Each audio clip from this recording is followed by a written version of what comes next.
because the dead rose from their graves. A couple of skeletons and zombies emerged from the ground, and I shouldn't say a couple, because it was actually a veritable tide of the dead that started to swell up from the ground. And most of them, however, weren't really interested in battling. They were all just, it almost looked like, I mean, it's hard to tell with undead, but they were entirely mindless. They just had this single purpose, it seemed like, which was claw themselves out of their graves or step outside of their mausoleums, and then all of them turned almost in unison, if you will, towards the south, and then just ran as fast as they could towards the pretty steep cliff to hurl themselves down and onto the Dawnflower library building. So it just rained undead onto the library. And that went on for a little while until finally the light went out, and what remained of the undead, which was a handful of skeletons and a couple of zombies, all of a sudden just kind of changed their ways, seemed to no longer have a single purpose of hurling themselves across the cliff, and instead just became what you, if you've ever encountered undead before, would expect of them, or what you have read or heard in stories, which is that they are hateful of the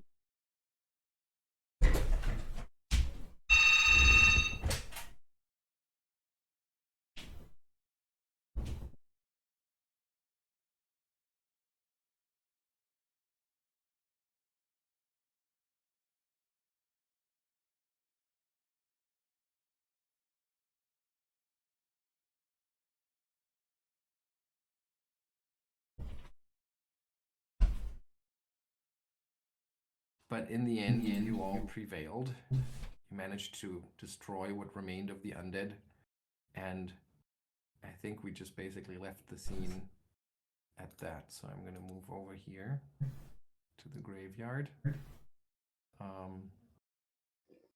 The guards are all still, like, there's just blood and dust everywhere from the dusty skeletons.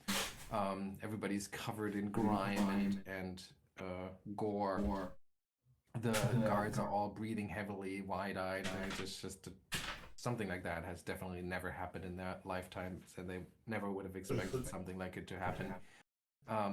Lucca has been pretty severely hurt and is lying near the gates.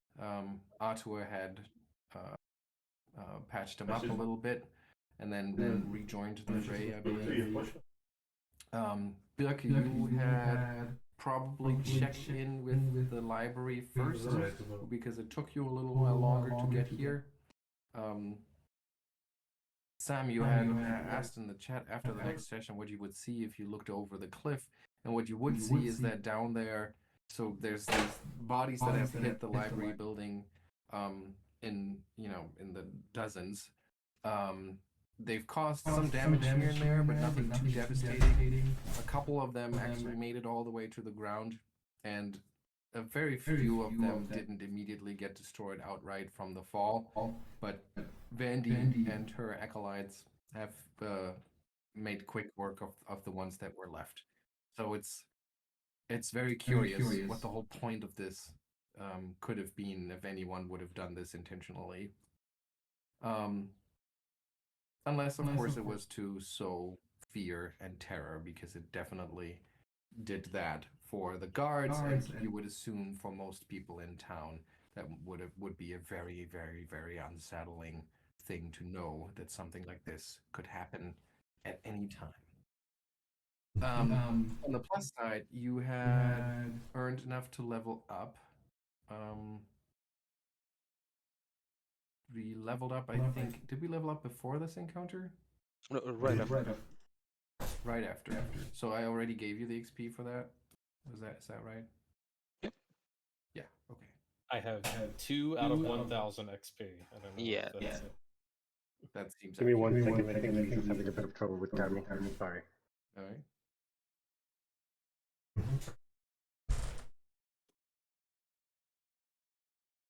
I'm just gonna check Alice or Birke's sheet. Is there anything she should have gained at level 2 that requires a decision? Probably feat of. I mean, a new skill feat. Oh yeah, I do see empty slot for a new skill feat. Class feat. Class feat seems to be selected. Ah. There's no open slot. I'm Birke's a ranger, a fighter. Does that make a difference? Oh, there it is. Class feat. Monster hunter, monster warden. Class feat. When you grant bonuses from monster hunter, you and your allies also each gain +1 circumstance bonus to your next saving throw. Against that particular creature, and to your AC against that creature's next attack against you. Sorry about that. That's all right. Whoops, I just removed it somehow. Did I? No. I just took a quick look at your sheet. It looks like you're missing a skill feat for level 2. Yes, that's the one thing I'm missing, but I'll fix it in a moment. Okay. Just need to choose one.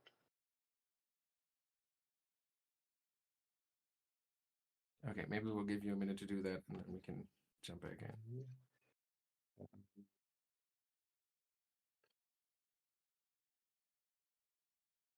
Anthony, remind me, I think that only Ottardo was able to look under the mask.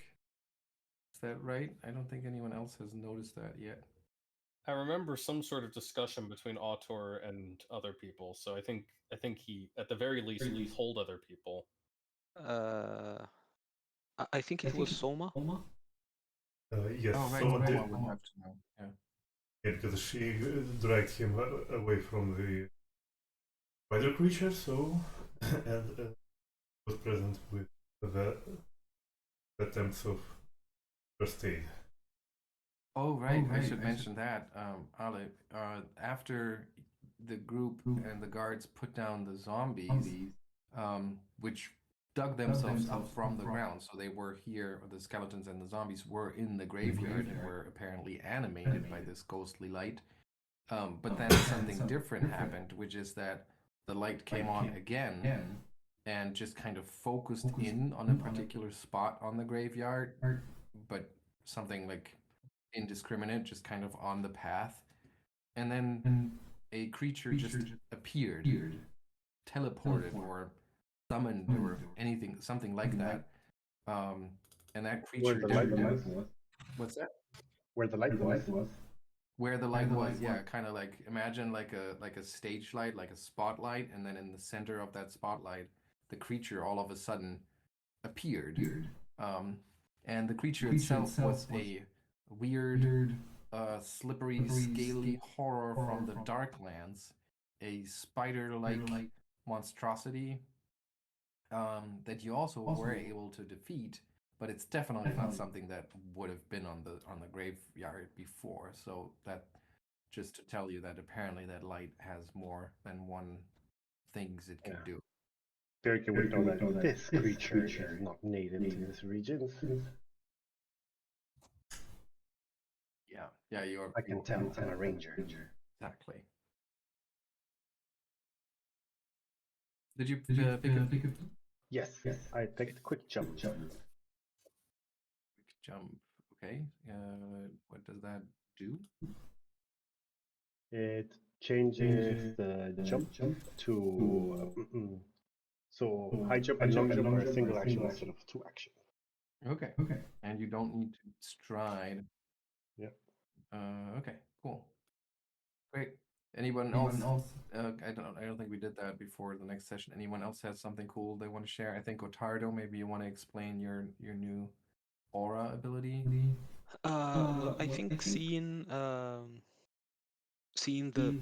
Otari guard being very shaken and hesitant to join the fray has somehow given him some insights into how to motivate people facing their own fears. So people that stick close to him now are more resistant to fear. And There's something about your presence, Ottardo, that just instills a sense of safety. Yeah. He's a It's the beard. more courage. Definitely the beard. someone frantically seeking what to say in the times of panic when she finally, well, after everything was over, she finally found what to say.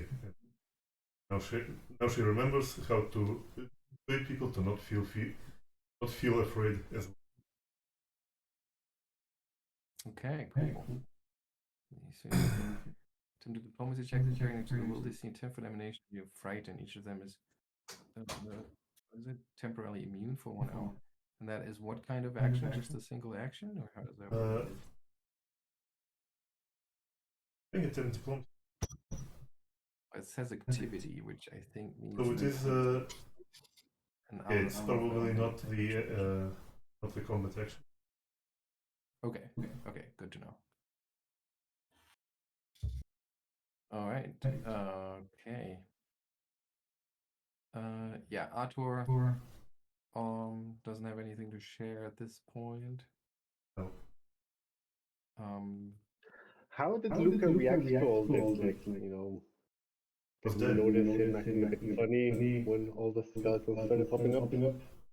You noticed him get smacked by a skeleton and then be out for the rest of the fight. Oh, Well, actually, before that happened, there was a little bit of an awkward moment because Lucca kind of strode into the graveyard and was trying to address the skeletons and zombies as they were emerging. I believe in Necro, Anthony, is that right? We're speaking in. Yeah. Mm-hmm. And how did that go? I don't think it went at all. I don't even think they responded to me, did they? No, they did. It confused you. It confused you that they would be so completely oblivious of your of you addressing them. But again, that was during the phase when all of the undead that were appearing or emerging were just kind of seemed even more mindless than they are usually. So maybe that had something to do with that. They seemed strangely compelled in some way. And the light after it used that creature, it dissipated? Yes. Okay. But like it could pop up any other time, anywhere. And who knows what manner of creatures it'll bring. That's what you fear, yes. All right. Is there anything you want to do in the immediate aftermath? Otherwise, I'm gonna fast forward us a little bit. I'm still unconscious, right? I believe so. Yes. Yeah, I don't think they wanted to treat me while the guards were there. So, Correct. Do we know about Lucca's condition? Well, Right. now I guess we should get into that. that. Well, Souma and Artur know. I'm not so sure about Ottardo and Birke yet because they were kind of in the thick of the fight. Yeah, Ottardo wouldn't have noticed. Yeah. So Artur is going to make sure to tell the guards like this. It's okay. It's fine. We'll take care of our friend. You guys should make sure that the graveyard's safe. I'm sure you can handle it. And if they seem a little too frightened and worried that there might be lingering undead, maybe Souma can use her new ability to instill some courage into them. Yeah. And yeah. Well, you don't need to roll for it. It's just a little bit of context here. And you leave the guards to patrolling the graveyard, and the group or Artur and Souma are gonna shoulder Lucca, lift him up, like one arm on each side, slightly lopsided, with Lucca being much smaller than Souma. And Artur is gonna mumble to Ottardo, okay, don't freak out about this, but once we're out of sight, we need to talk about our friend here. Listen, I'm sure we can find a nice explanation. Maybe if we dump enough gold to the shrine, they will fix him. I mean, people get fixed from this, right? I don't think that's fixable. I feel like this might be very permanent. Oh, come on, man. Well, Every adventurer knows. Okay, not everyone at once. Birke, That's you right. go. No, I was just making noise. Yeah, I mean, Souma is already like at her wit's end, also like saying, but I mean, come on, we all read the accounts of all the adventurers. They dump gold on the priest and they spring them back, just like that. Well, I mean, we don't have that much gold, but we could. I mean, I don't know, like. What? Still, get a loan from Nine Fingers or what? We can find a way.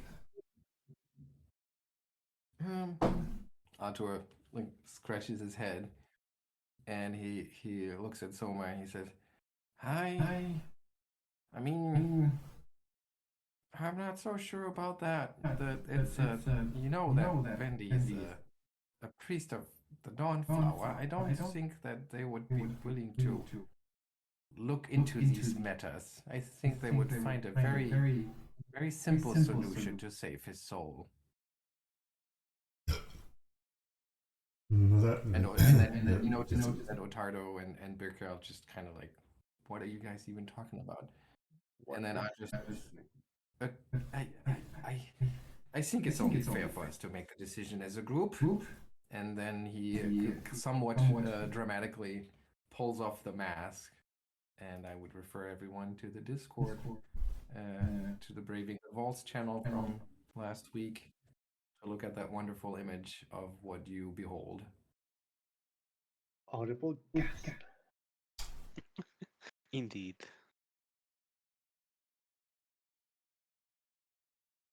Yeah, Birke is just like mouth hanging open like this. Listen, I mean, Something strange. Lucca, but you're missing all your skin. I had my suspicions, Arthur says. There was a reason why he was so afraid of the cure of our curing wand. Kind of ironic, almost funny, that he was the only one who would be able to use it. But how is he? I don't know. So you think so you think he was like this before the skeletons? Oh yes, I'm I'm sure. trying not to think about this really hard. We saw the skeletons fight, and it's nothing like that happened to anyone else. I'm sure that he's been like this the whole time. Explains the mask. What I don't understand is how is he retaining his memories and decency? Normally, the undead, well, they're no more than shadows of their usual selves, and bent on destruction and murder. Lucca, Can I make like a religion check to remember various kinds of undead, or I can just make an assumption on myself?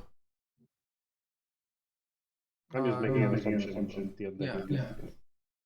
Yeah, I think that's like common knowledge. Yeah, because I mean, someone says, well, maybe he like one of those advanced guys, like he's a little champion or something. Maybe he's not actually undead, and it's just a skin condition. Well, maybe. I mean, we've seen. That's what we'll tell when we go to the temple if we ever have to. But I doubt that it's a skin condition. He doesn't even have anything. Well, it's pretty bad then, right? Yeah, I don't know. And can we wake him? Well, I think we should decide before we wake him up. Decide what?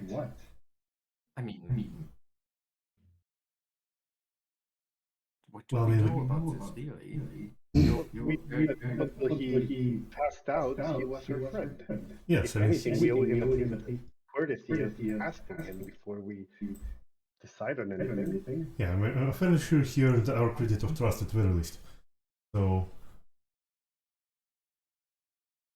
He didn't try to kill us before. I don't think it will be the case again this time. yeah. And whatever the case, we at least owe him that. Oh, I agree, Birke, I hope you're right here. I just can't shake the feeling that there's something. There is a certain danger in just trusting him blindly. Oh, I mean, I don't think anyone trusts anyone blindly, but I think we can trust him enough to not wake up and try to kill us. Plus, there's 4 of us. You're right, and I'm sure that we can certainly keep him in check. I don't think he's a threat to anyone, but I do wonder how is that even possible? A skeleton walking around with memories and what is it called? Self-consciousness and. Well, I mean, we could lock ourselves up in the library and conduct research until we come up with an answer. Or we could wake him up and ask him. And but then at the same time, we couldn't trust any answer he gives us, and we certainly can't lock ourselves in with that strange light going on. I have a Yeah, at this point, yeah, sorry, Simon. I mean, at this point, Souma will try to grab Arthur by his shoulder, look him straight in the eye, and say, and will tell him, like, Arthur, get a hold of yourself. You're getting way too paranoid. Lucca was our friend for 3 days right now. It's good enough. This is Lucca we're talking about. Yeah, and as you're like all trying to talk sense into Arthur from your perspective, he's still like you can tell that he would just love to join you in this confidence, but he's just too I don't know, too what you would call that, like too fact-based. Like he's just he's too distrustful, and he's just based on the observations. He's not. It makes sense. But he'll say, I think the only reasonable and rational choice is that we need more information. We cannot, as a group, lock ourselves in and do the necessary research on this. There's this strange light going on, which is another thing that we know precious little about. And again, we can't not continue to delve into the ruins to learn more, because this is probably the best source of information on all of this. I think there's only one solution. Ottardo, my friend, it was a pleasure working with you so closely side by side, but I think it is time for a little bit of time apart. Oh. I think you three should go with Lucca. I'm sure you would be perfectly capable of handling him should he turn out to be not as much of an ally as we hope he would be. And I will spend as much time as I can in this town doing the necessary research, and if I exhaust all the available sources, I will make my way to Absalom to find out more. Well, if there's anything we can help to help with the research, secure materials or a book, you know, well, count on us. I think the best thing you can do is to keep exploring the Gauntlight Keep. There's obviously a connection between all of these, and I think we should just stay in touch. Mm-hmm. Well, it's sad to see you go, but Are you sure you don't want to accompany us and see what happens with Lucca? Like I said, I think we should stay in touch and keep each other posted. But there are too many moving parts here. I think it's the best thing is to split this party.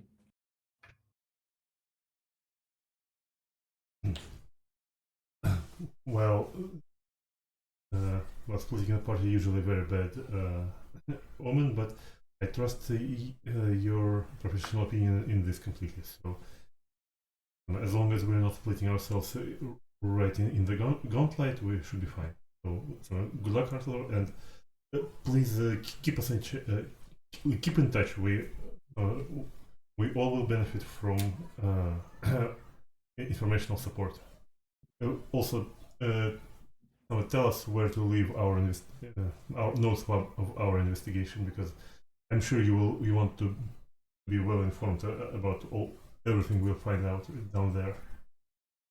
Of course, and I will stay in town for a little while until I have gotten to the bottom of the available sources here, and I'll be around. And should I leave for Absalom, I'll make sure to leave a message behind so we can stay in touch.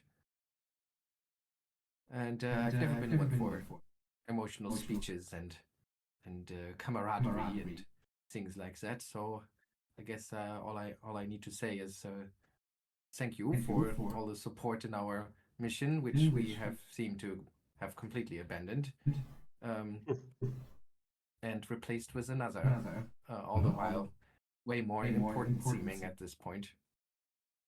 Anyway, he says, as you can see, that it's clearly difficult for him to maneuver this moment. Awkward social interaction. Of course, we don't have to take. We should not split up right away. We still need to deal with our friend here. So how do you hear the skeleton? Tracking? I don't think I can help with that. I mean, it like it's someone like tries to like wrap your hand around this and say like, I mean, it's kind of all in your mind. Maybe we could just soothe him a little bit and everything will go back. Yeah, maybe. Yeah, Just some. Yeah, I don't have any spells left. I'm sorry. He did seem to rest when we were.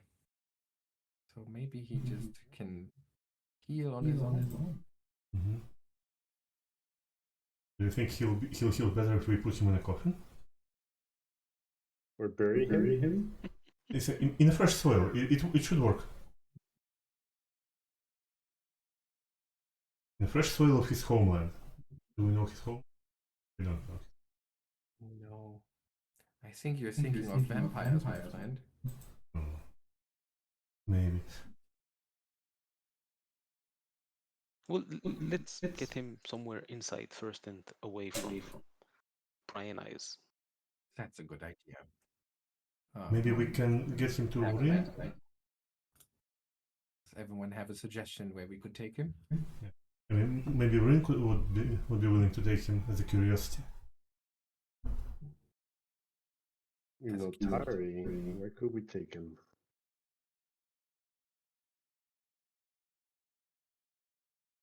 Would there this purveyor of strange goods who might be sympathetic?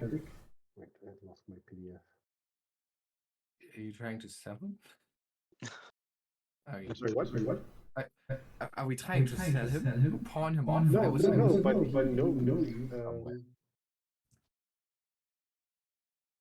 he knows about those things. Ottardo will suggest his the room at the back of his office. There's a bed there. We can let him rest and maybe check on him. Well, that seems like as good a spot as any. Oh yeah. At least it's not very heavy. Mm-hmm. I certainly can get him to my home.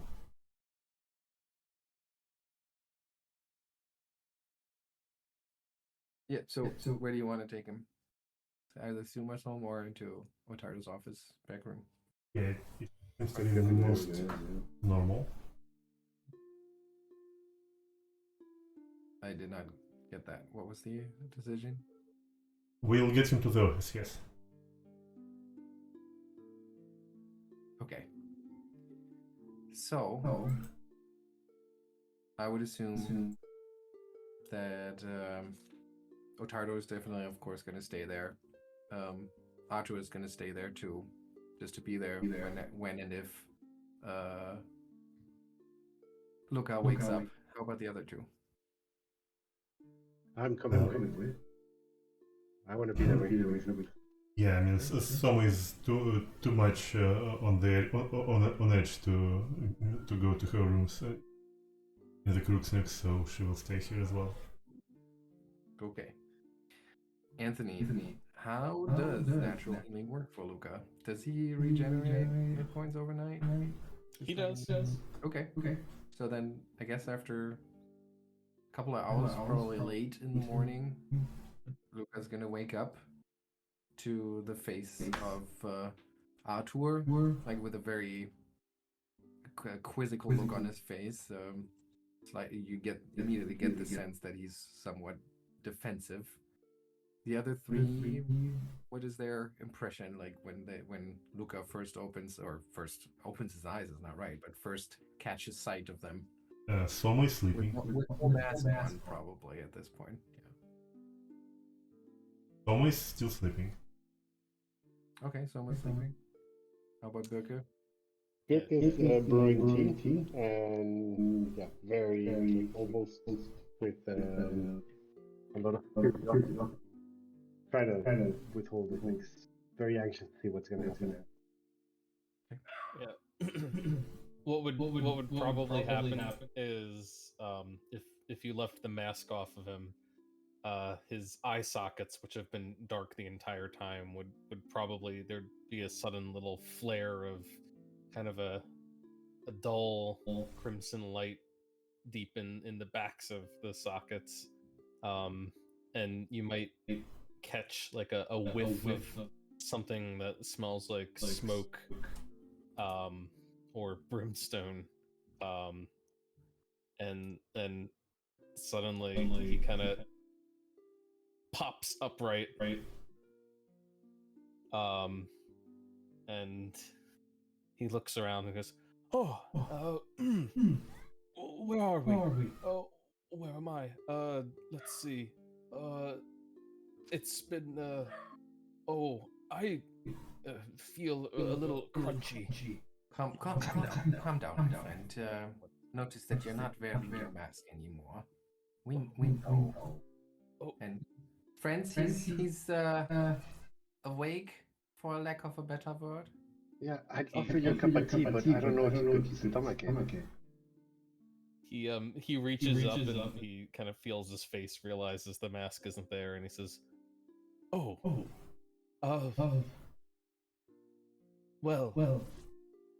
this is a bit awkward. Indeed, we're all very curious. Yeah, we have a few questions. Not that you need to answer right away. You've been through some things, but we are certainly curious and concerned. Yes, I suppose I can understand why. But first, and as he's like trying to lift himself up, you see he's kind of like weirdly crumpled over to one side. And he's like, my things. Do you have my bag nearby? Of course we do, Otto says and hands you your pack. Thank you. And he starts rummaging around in there. And he kind of looks up a little sheepishly at the rest of you. And he says, well, I suppose if you know, there's no point hiding it. And he pulls out like a leather satchel and starts you hear like clacking sounds as he starts digging around in there, and then he kind of flips back part of his cloak, and you just see an exposed rib cage there. However, it appears that like several of the ribs have been crushed or cracked, and a couple of them look like they've fallen away. And he pulls out of the bag a rib bone, kind of sizes it up. A bit small. Hang on. Fidgets through, pulls out another one. Oh, that's better. And he kind of like reaches in, pulls out the little bits of bone, tosses them on the floor, and then just shoves the new rib bone in there, and with a little wrenching motion, it cracks into place. Oh, it's better. Oh, finally, I can breathe easy. Now, Can you breathe? well, no, but sort of complicated. I can imagine. Well, as you have surmised, clearly, I am, in fact, not a being of the living world. And he tries to put a little bit of dramatic flair on it as he makes a gesture. I am, in fact, a entity of undeath. But not the sort of undeath that I imagine most of you are accustomed to. I am not like those horrid creatures from the cemetery that struck out at us, poor souls that they were. I do believe that something had put them in rather a foul mood. But as for myself, I am fully possessed of my faculties, as you can see. And I assure you that while you may not recognize this visage, I am very much the same Lucca that you have come to know. Merely one who looks a bit different, perhaps.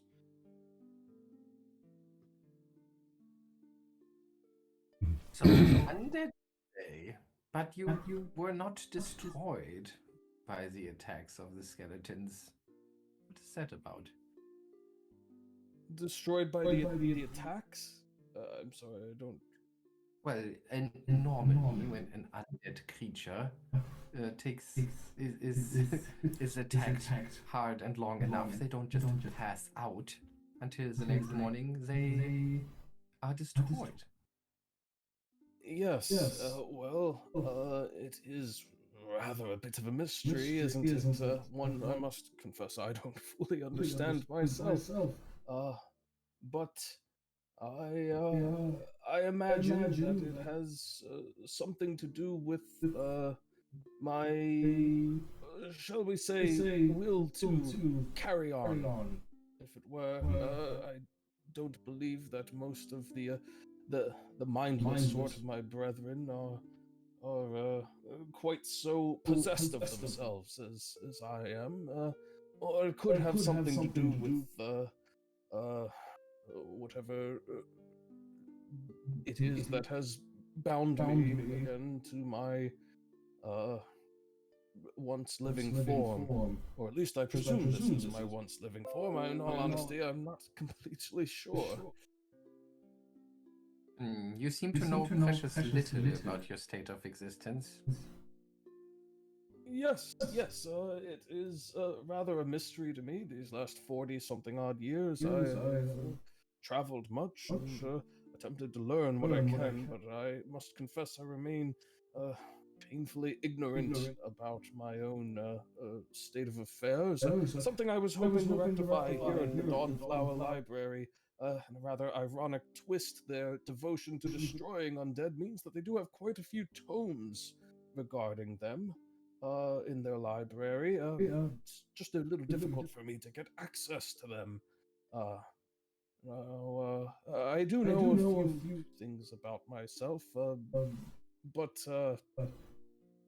not as much as I'd like. I do know that I still wake and sleep in a fashion. But do you poop? Yes. I see. Someone writes it down. And just to be sure here, Lucca is being truthful, right? Or should we do a skill check? Does he need to persuade you guys? No, because Ottardo is like very suspicious. Yeah, he'll go on a little bit and be like, there are some things that I no longer have need for, such as food. Or actually, wait, do I need sleep? I don't think I actually sleep, but I do rest. Wait, I don't know what it's called. I forget. Oh my god, he went so much without sleeping that he forgot what it's called. Oh no. Humanity slips down from him. You definitely Lucca, you use willpower that differentiates you from your other brethren, but why are you alive? Like, what for? Are you planning on getting your body back? Righting a wrong? What keeps you in this place? Oh, well, I must say that I don't know why I am here. I suppose I've I would do as well to ask you what your purpose is in life. Yeah, but I'm not the one who refused to die. I'm very sure if I get skewered, I'm mournful. But you refused to die out of sheer willpower. Something must have kept you here. Hang on, let me consult my own memories.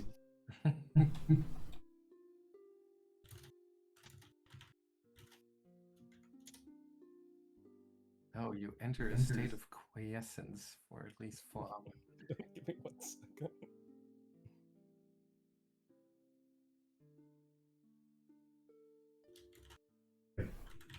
While we were resting, I made some calculations. I think it will take us about 300 gold to commission the raise dead spell from a powerful cleric. I mean, what would happen if we just cast it on Lucca?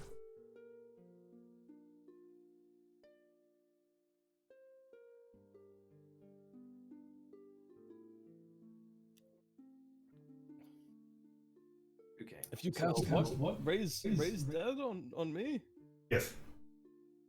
I don't know, but I know that positive energy is it feels rather itchy on my bones. I don't think I would be too keen on receiving such a powerful dose of Understand, but positive what if magic. what if we first kill you and then revive you? I don't think anyone wants to be killed, whatever That's the reasonable. outcome afterwards. Sorry, it was strange to ask. Ottardo has been quietly listening to Lucca's explanations and the musings of Souma and the back and forth with Ottardo. And he's just kind of like, his eyes have been narrowing, and he's watching Lucca the whole time.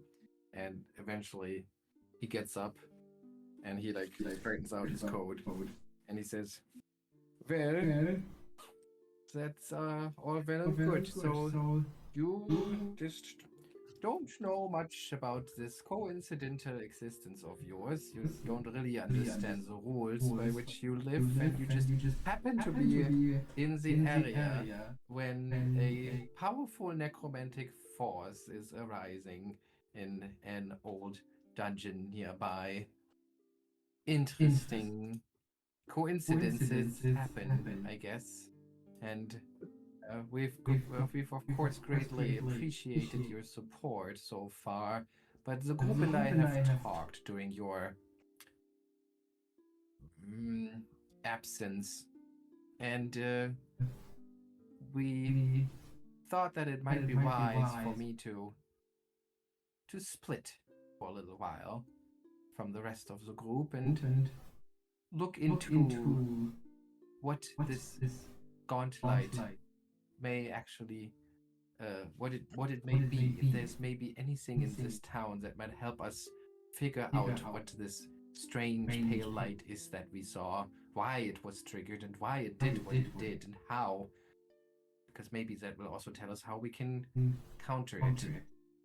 Who knows? Maybe your fate is somehow entwined with that. Well,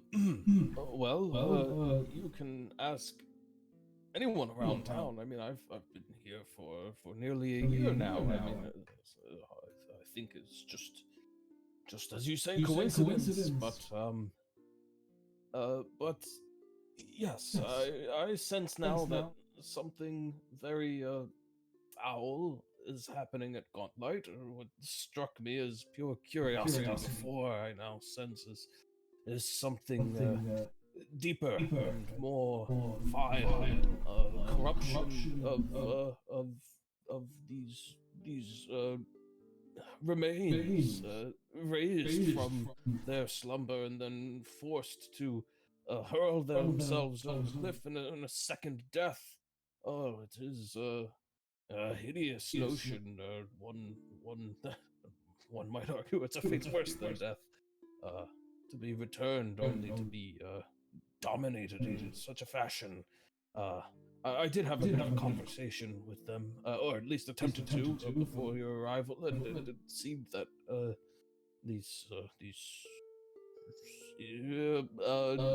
recently realized individuals were not acting under any sort of will of their own, mindless or not. So at least as long as the light of the Gauntlight shone upon them. So I would say I have a vested interest in finding out what sort of sorcery is at work here. And perhaps it would be best if you were to conduct research elsewhere. There may be other libraries that could tell us more. Yes, since it's so hard for you to gain access, let me handle that. Anyway, I believe it is time. And like once again, Arthur is like looking for words to split from the group in a polite fashion. It's just out of his depth. But then he's relieved by a knock on the front door and a call from a voice of what sounds like a young woman who calls out, "Hello, is anybody home? It's the mayor. He wishes to speak to you, Ottardo. Are you home?" Lucca. And I toss Lucca his mask. Oh, thank you. Slides it over his face quickly. And Ottardo will answer the door. All right. So you open the door and there's a servant of the mayor, and just make that clear, it's not a town servant because that the town would have just employees, but the mayor himself is a quite wealthy nobleman, and he affords himself a small army of servants. So when he leaves his house, he will definitely be accompanied by someone who announces his presence so that he doesn't just wait outside your door. So like a plebeian. yeah, he then strides around the corner just in time to arrive at your open door, and he says with a voice of authority, "Greetings, Ottardo. And let me just say outright, the town has to thank you and the rest of... Oh, I see everyone's here. The rest of the good folks that helped my valiant guard last night to defend the town from the horrors that were climbing out of their graves and rising up from the dead. Quite the unsettling experience, I am sure. We have much to thank you. And that's why I decided to personally come out here and commend you for your service to town. Rest assured that your names will be spoken in high regards all across town." But That is very generous, but I don't believe our work here is quite done. oh, he says, and he's still on the doorstep, and he very intentionally loudly says, "Oh no, I'm sure this isolated incident has now been thoroughly handled, and we can look forward into a future of prosperity for all in town. And as he says that, Mayor, what? I'm trying to like call him back. Like Mayor Minimus. I don't think it was an isolated incident. Just it's getting a little chilly out here, he says, and he moves into the office and then closes the door behind him, and then he says, "Please, I know what you're trying to say. I'm no fool. I know that this is not just a curious incident, and I know that we should always sleep with one eye open from now on, but I can't have a panic in town, can I? People are already on edge as it is. But what should I do? Send my guard with their shaking knees into the Gauntlight keep? They wouldn't even make it across the doorstep, I'm sure. But I hear you have gone and returned multiple times already. Is that true? We are familiar with strangeness of the third. Well, in that case, I have an offer to make. And I would like to hire you into the town's services to further investigate the ongoings within the keep, while I try to marshal my guard into something that resembles a courageous force to defend the town. In the interim, I offer you 50 gold pieces per person to look into this further and bring back any sort of intel that might help us gauge the threat that the town is facing here. That is a generous offer. I know. I'm a generous man, and this is a huge task that the town is very eager to show its gratitude for.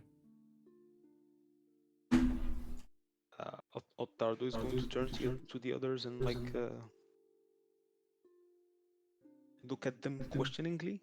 Yeah, someone will try to convey with non-verbally that this amount of gold might be enough to castrate his dead.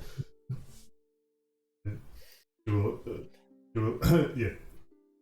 basically stare at Ottardo really intently, trying to not to move her face to Lucca, and like nod at him quietly. Yeah, dude.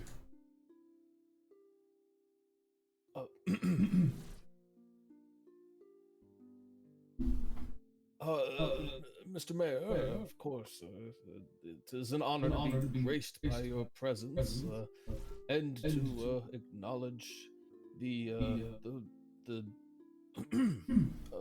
offer that you have made.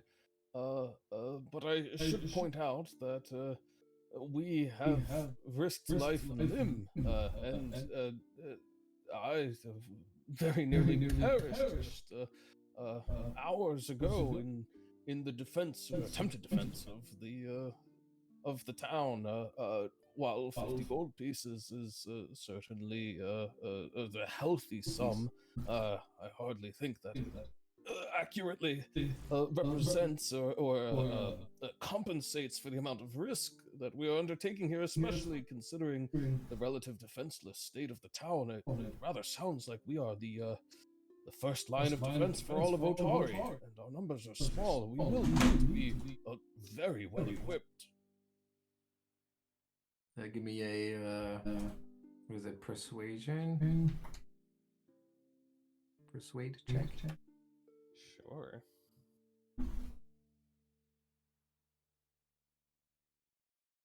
Yeah, I know, but I've got some social skills and I never get to use them so far this adventure. So. Yeah, because I mean, it is fairly generous though, all things considered.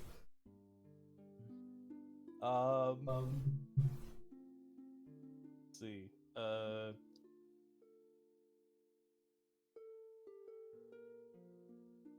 Where is sorry, persuasion. I can't find the damn thing. Diplomacy? Diplomacy, that's why I can't find it. Oh, it is rolled into diplomacy. It's not its own skill, Yeah. There's one other thing I'm wondering about.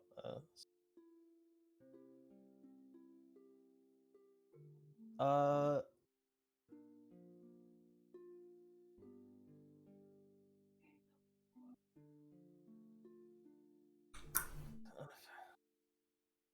Okay, yeah, I guess I'm not gonna try and do that to the mayor. So yeah, we'll just do the standard diplomacy.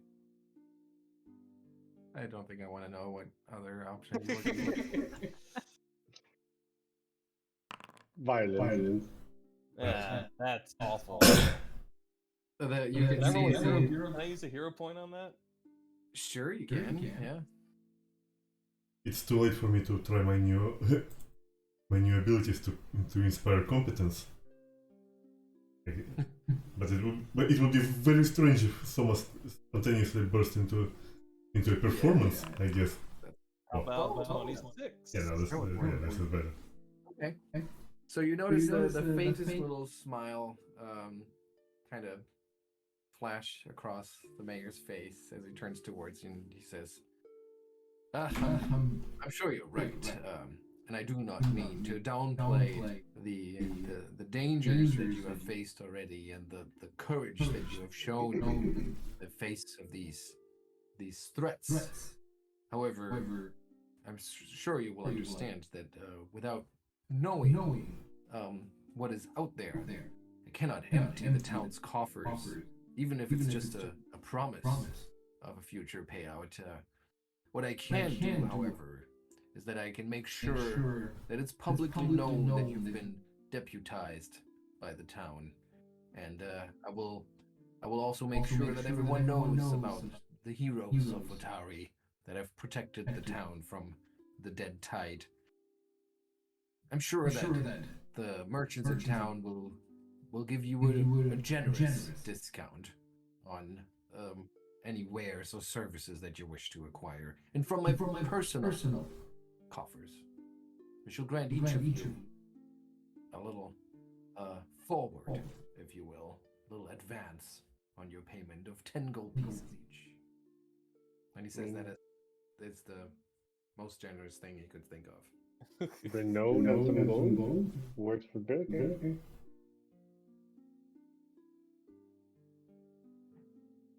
Do we get badges?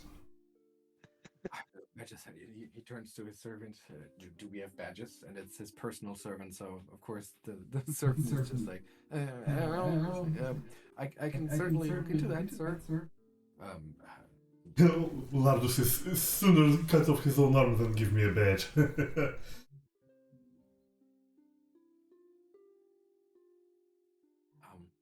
If you require a badge, I will. I'm sure we can make that happen.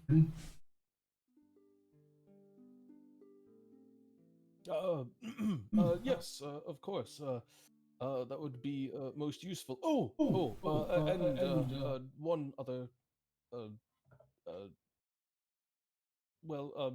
Never mind. No, of no concern for you. I'm sure it's something that we can settle. With your authority, of course, but the weight of the authority that you place behind our actions. You will be acting on behalf of the town itself. So, me. And that should give you the authority that you require anywhere in town. Wonderful. Make sure you use it wisely. This is, of course, not irrevocable. Yes, of course. I hardly think any of us are the sort that would abuse any power given to us. I wouldn't think so. Well, fabulous then. I guess we're in agreement. I trust you with this, and I will make sure that one of my servants pays you your advance as soon as possible. And just let me know what you find out. Good day. Thank you, man. Ka-ching! And waiting to open the door for him and marches off. So we get 10 gold each, right? You get 10 gold each shortly after this encounter. And Otto takes his share and then just kind of mumblingly says, I guess it's time to get to the library now. I will see you all later. Good luck today. and he heads out into what is starting to become a torrential rain that is falling from the sky. Walking out into the rain. I So will. what do you- It's still day. It's still the day, right? It's the yeah. We're still way in the morning. Yeah. So, what do you want to do with your newfound riches? Any shopping? Yes.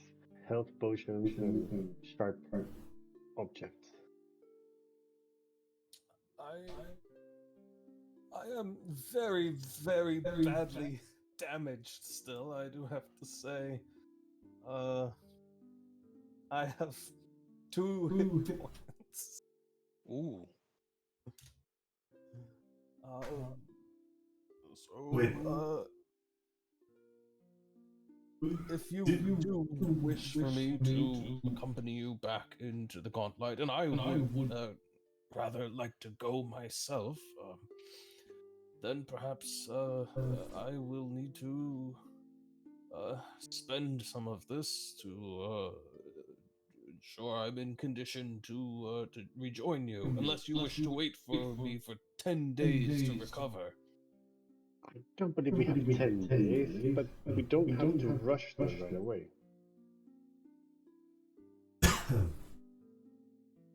I mean, wait, didn't Arthur took the stitching flesh bit, or didn't pick it?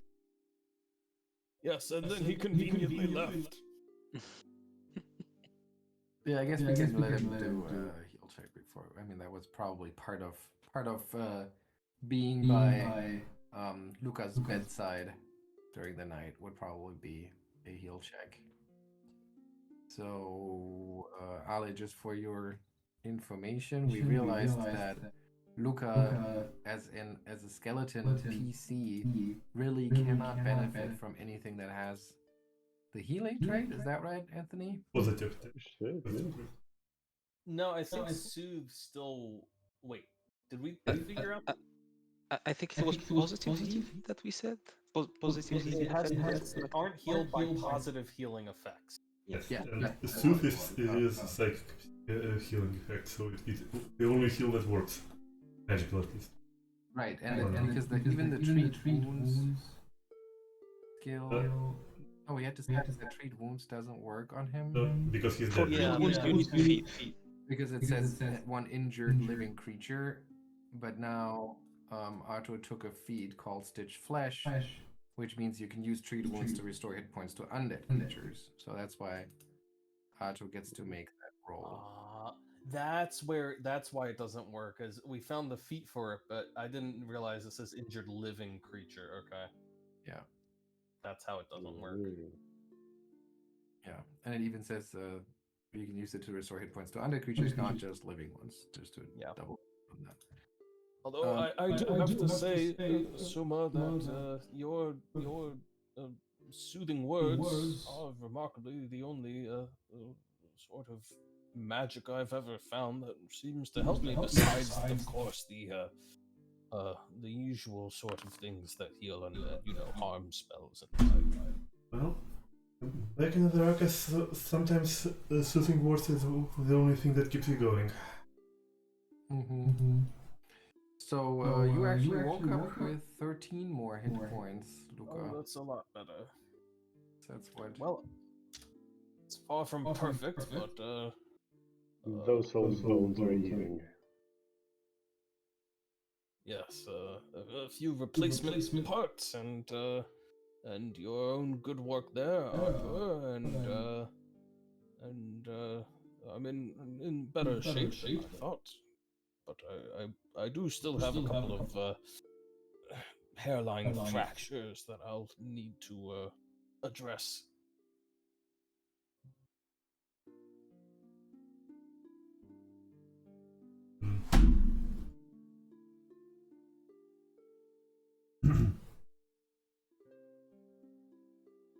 Okay. The wounded condition goes away after long rest. Is that true? Treat wounds removes Yeah, tree wounds does remove it. So. And that all went away. Okay, because I just cleared that off your token. Okay. So what's next? Blades for blades. You want to go And, shopping? Yeah.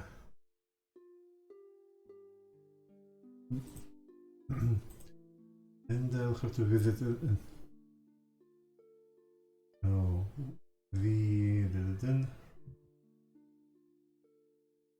I forgot which was the alchemical shop, but I'm gonna need a couple of potions of healing for my goal, just to keep it on hand. Okay. I would want some of those as well. Okay. Which I'm sure you can delegate to Souma to organize those for you. Ottardo, is there anything you want to do? No specific preparations, no. Okay. Lucca? Yeah, he's gonna go to the local potion shop, I guess. I mean, I know Magloy makes some stuff, but I don't know if there's anywhere else around town that just sells potions in general. And he's going to very casually ask for a potion of harm. Okay. All right.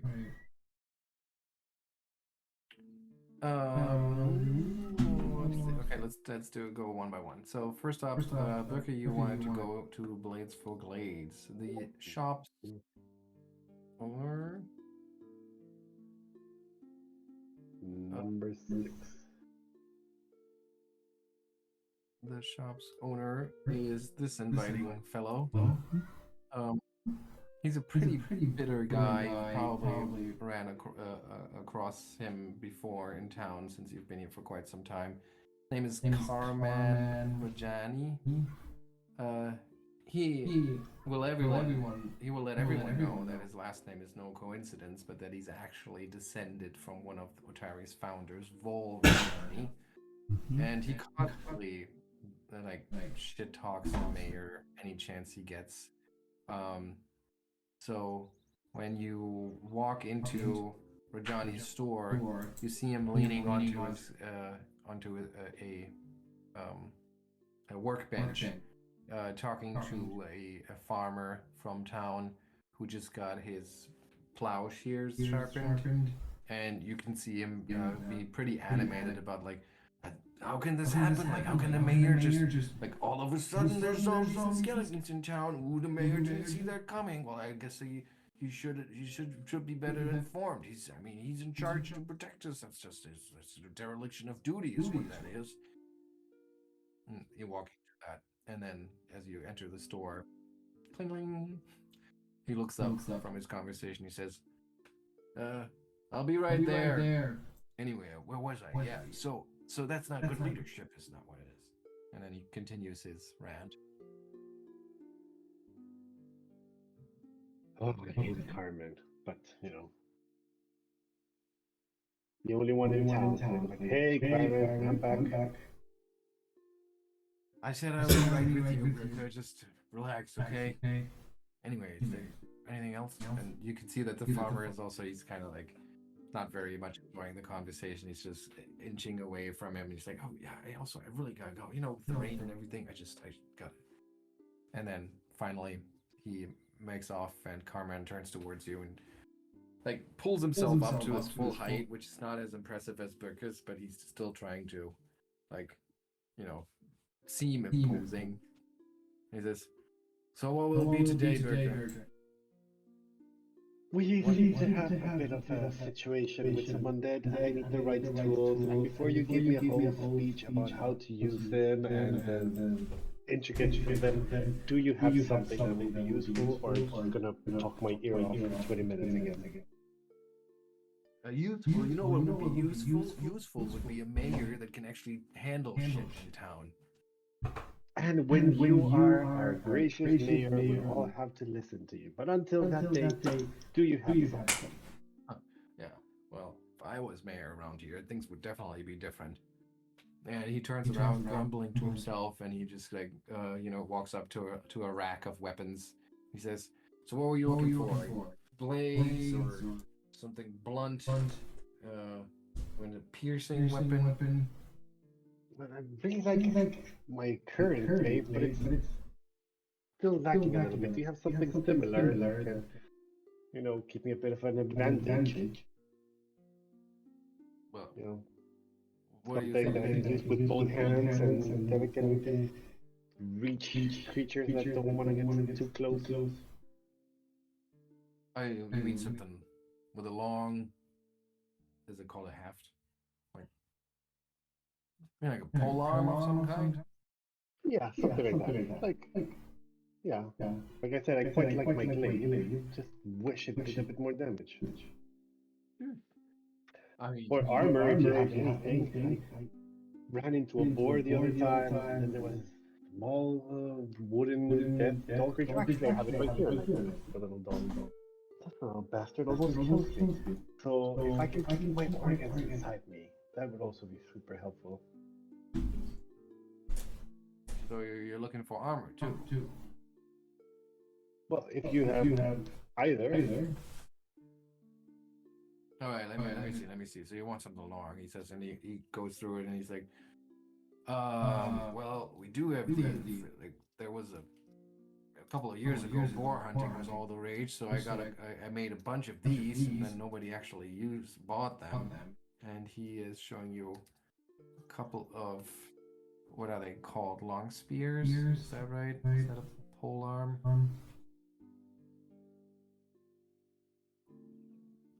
I think they're called long spears. This is not alphabetical. Annoying.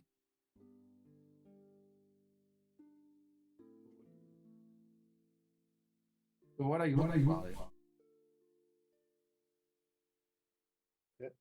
Either like a good weapon if he has anything in hand, or an upgrade to my armor. What's a good weapon for you? I mean, there's plenty of weapons that he has available. Are you looking for a pole arm, as far as I understand? So he does have has a long spear, which is a reach weapon.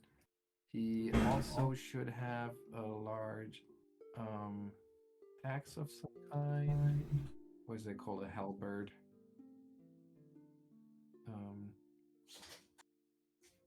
Yeah, polearm would be good. What's that? Polearm would be good. Or better armor. Yeah, so he does have. Yeah, he has a long an axe with a really long handle. I mean, this is a logging town, so that's not too unusual that you would have something like this. And you could use it as a halberd, which is a reach weapon with a versatile feature, which means it's either a slashing weapon or a piercing weapon. I think, is that right? Yeah, the halberd. Yeah, it says 1d10 piercing. Yeah, and then it has versatile S, so you can use it as a slashing weapon.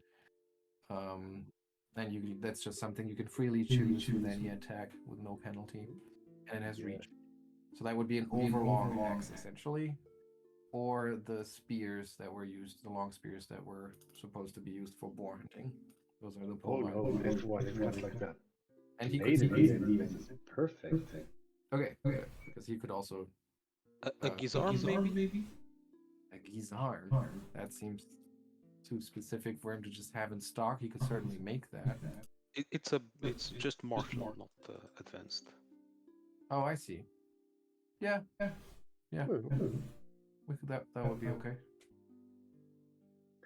And you can also almost even sell it as like an agricultural product. It's got the hook and the blade and everything. It's got practical applications too.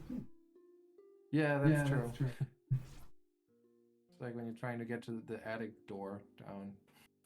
Yeah.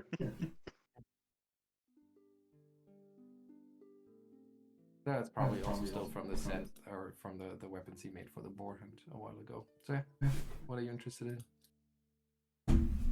So halberd, which is versatile, or gizarm, which can trip. Yes, the gizarm. The gizarm. All right, that'll be 2 gold pieces because that's full price. Because the mayor's word is not good in this house. Yeah, I can imagine that's good. Fair enough. And do you have something other than leather armor? Of course. What were you thinking? I mean, chainmail, No, nothing too heavy. breastplate. Yeah, or like a half breastplate. A half breastplate. You just want one breastplated? There is half breastplate, no? Is No. that- Man, I thought it was. I think Which it's one half was plate. it? Half plate. Yeah, half plate. So the breastplate is a +4 AC bonus with a dex cap of +1, a check penalty -2, speed penalty -5. The breastplate. And a full-on half plate would be an AC bonus of 5. But what's the penalty? It's a check penalty of 3 and a dex cap of 1, speed penalty of 10. No, no, the breastplate. Because it's lighter. Okay, so that costs 8 gold pieces. Ooh.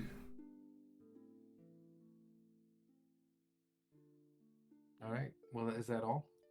That is all. Okay. So yeah, so he fetches the breastplate for you. He what you do with the weapon when he oils up the gizarm, and of course he won't let you go without a couple of more sharp remarks about the mayor and reminding you it's still a democracy, and if there's ever the next election, you should really look out for your own interest and for the town and stuff. Yeah, Carbon. You're always going on about that. You'll get your turn, and then you have your own chance to ruin the town. Okay, and I slam the door on my way out. Oh, and you hear through the shut door, you hear like some muffled grumble. You'll see. I will. All right. Carnus, Souma is looking for potions. You said, right? Yes. And heal potions. So that would probably be the best chance to get at the library, the Dawnflower Library.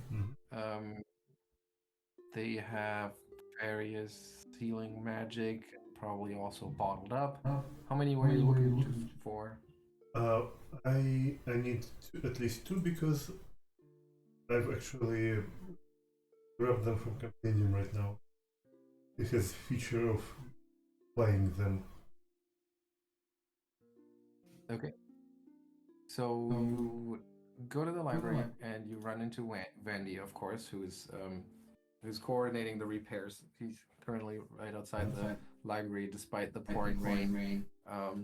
She is ordering a couple of acolytes and apparently outside contractors around to fix the minor damage that the cupolas have suffered as quickly as possible. And as you come close, she sees you and she says, "Oh my gosh! The Dawnflower. Is this Souma? Oh, so I didn't get a chance yet. I thought I was gonna try to find you later. I mean, I heard what you did up there." And she points towards the top of the cliff. I can't say thank you enough. I mean, what a horrific event. That's just awful. Why don't you come inside? Let's get out of the rain. And as someone runs in, she picks it up as if she was always here. Like, oh my God, Wendy, you will not believe this. I mean, I could barely do anything. It was complete terror in the night. Like we all should think thanks to Sir Ottardo. He was the one who stifled the onslaught of those terrible undead. I mean, I only got to punch one and right in the skull and until it cracked. It was it was quite cathartic actually. But how are you? I mean, they fall right to your doorstep. I mean, I was very worried. I mean, did they still move? I mean, why do you think they wanted? I mean, to attack a shrine of Dawnflower herself? I mean, like those must be some suicidal undead. I mean, even though they did fall from the cliff right at you. Like, are you storing some powerful artifact that attract undead? And as Soma unloads all of this whole thing onto Vandy, she guides you towards a little tea kitchen on the side of in the side room of the main library, and she proceeds to make the tea, and she occasionally asks a question about what Soma is telling her, and then as you raise the question of like what's the whole point of them hurling themselves across the cliff, Vandy just says something like, they're undead. There are monstrosities, abominations, things that should not exist at all. I think it's a fool's errand to try to divine any sort of meaning to their actions. They're just mindless creatures. They're earthly matter animated by evil. There's little sense in trying to attribute any sort of cunning to them. But if these mindless creatures are animated, then they are animated by someone else's will. So someone's will must have urged them to your shrine, well, temple. Sorry. Now that is a terrifying thought. Do you have any suspicions? Rumors in town, but I mean it's out of the question that she would have returned. Like someone immediately understands who she means, and drinks her tea and saying like, "Oh, my dear Wendy, we've seen some things in those ruins, and I'm not gonna tell you that she could return, but some shit is in there, man. I mean, like there was ghosts that possess zombies. I mean, like, and I don't know what to think. It is bad in there. Yeah. So, anyway, like speaking of bad things in there, I really could need your help here. Those things they're pretty bad. I mean, there was a giant scorpion that it almost tore Birke in half. He just gripped her up and then and with his claws, and she was just like down in one hit. And yeah, we need some healing potions, please. Birke, really? Oh, she's always so brave, throwing herself in the first line of defense for the town. It's just so like her, and of course, getting almost killed in the process is even more like her. Yeah.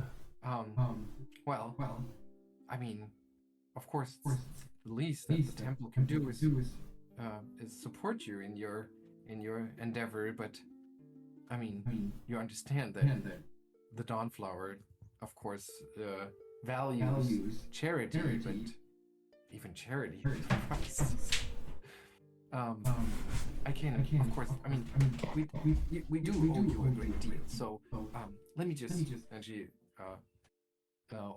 goes away to like something that looks like a reliquary, and takes out a little wooden chest of some kind, smaller one. She opens it up carefully, and you see that there's like velvet inlay, and several vials are in there. And she takes out one of them, and she hands it to you, and she says, "You truly deserve this. I hope it'll help you in your quest. It's a healing potion. Drink it in your hour of need." Soma accepts it with grace and saying, "Yeah, thank you, Wendy. But by grace of our good mayor, I actually can, make some donations to the good cause of Dawnflower. So maybe we can arrange some more where this came from, and someone will try to do just that." All right. So let's figure out what would be the regular cost of a and I always forget which one, what the order is. So the smallest one is minor, then is lesser, than moderate. So yes, she handed you a lesser potion. There are a couple of minor ones left and another lesser. The lesser costs 12, the minor costs 4 gold. Yes, pieces. I was going for minors. Sorry, for minor potions. Sorry.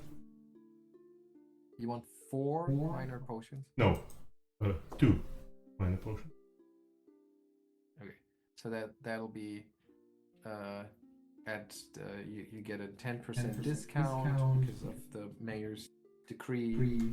So that's 8 gold pieces, 10% off, which is what is it, 80 silver pieces? So it's 72 silver. Mm-hmm. And I have to find the calculator to do that. Is there anything else you want to buy here? Otherwise, Zendy's just launch into more questions about your encounter. I don't think so. I'm good.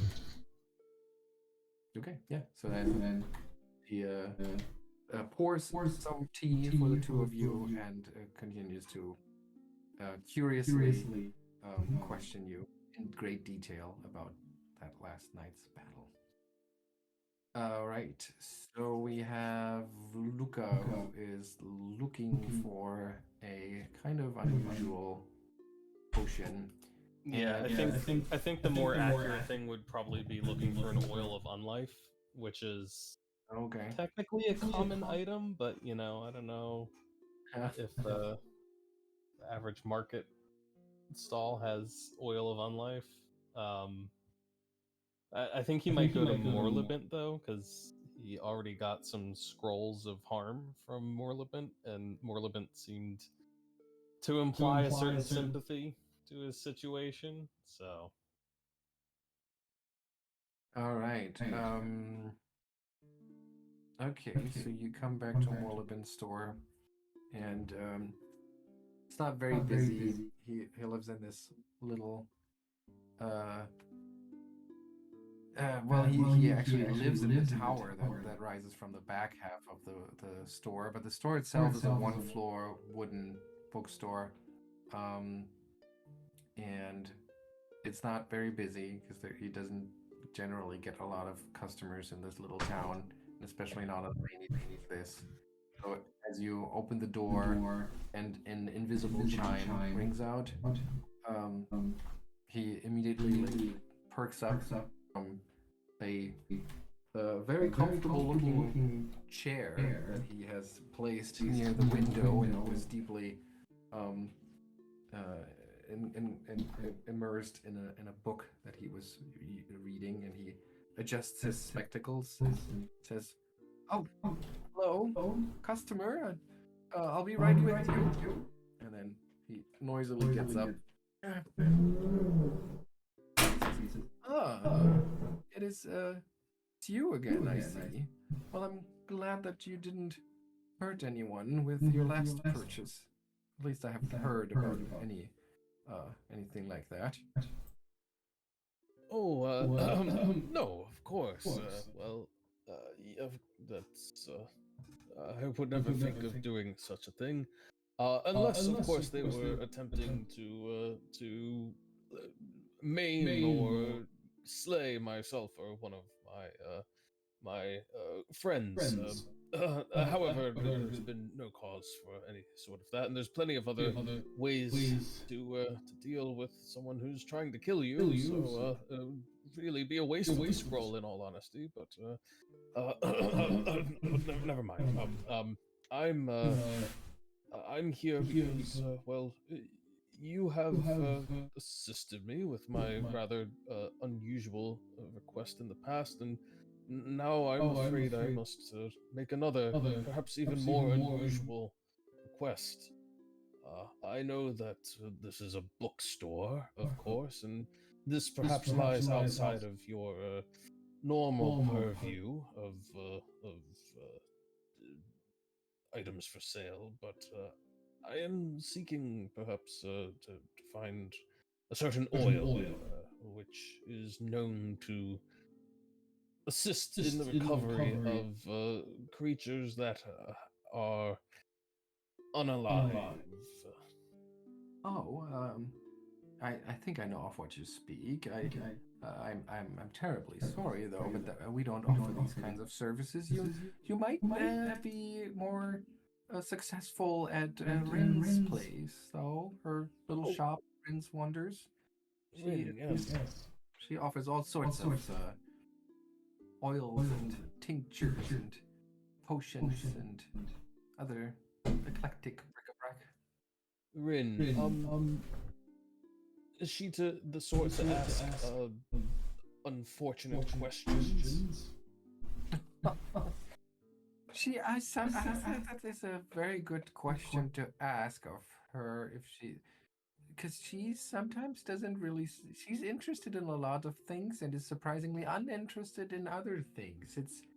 She is. I think the best way to describe her would be whimsical. Whimsy. Well, yes, I suppose whimsy is fine.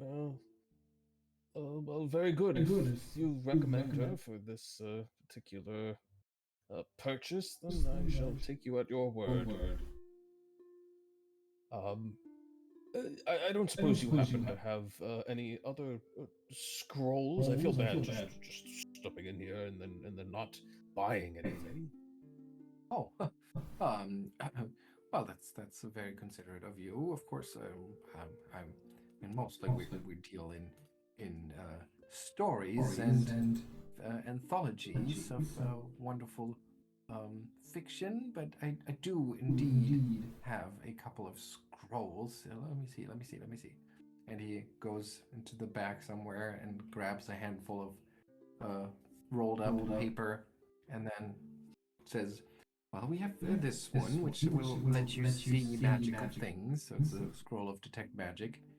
I also have this one, which I've used myself several times when we got a big delivery to make, which is a scroll of ant hall. This one is great for repairing mended spines and broken spines. And he's talking about book spines. Unfortunately, it's this scroll of mending." Yeah, you see the go,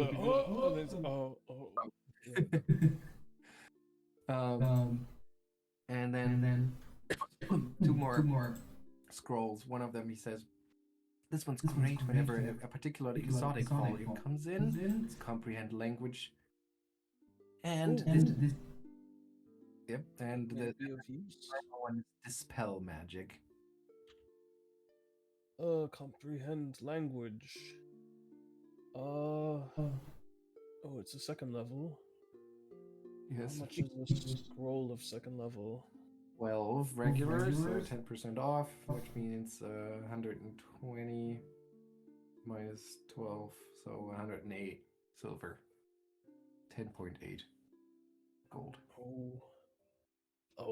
Well, that is tempting, but I'm afraid it's a bit rich for my blood right now. Especially considering I need to purchase that oil. But there was mending. Mending is a level 1. Yes, I do believe I could cast it. How much is a level 1? Would be 3.6 gold. 3.6 gold. I suppose I can spare that. Here, I would be happy to take that off of your hands. And do you have any good books to recommend while you're at it? Could always do with a little bit more reading material. And then he gets a glint in his eyes. Do I? And then he starts like, "Are you interested in historic fiction, or are you more looking for something maybe a little bit scandalous?" Sorry, less scandalous or more? Whichever way you prefer. Oh, by all means, bring forth the scandal. Right, and he takes you through the store and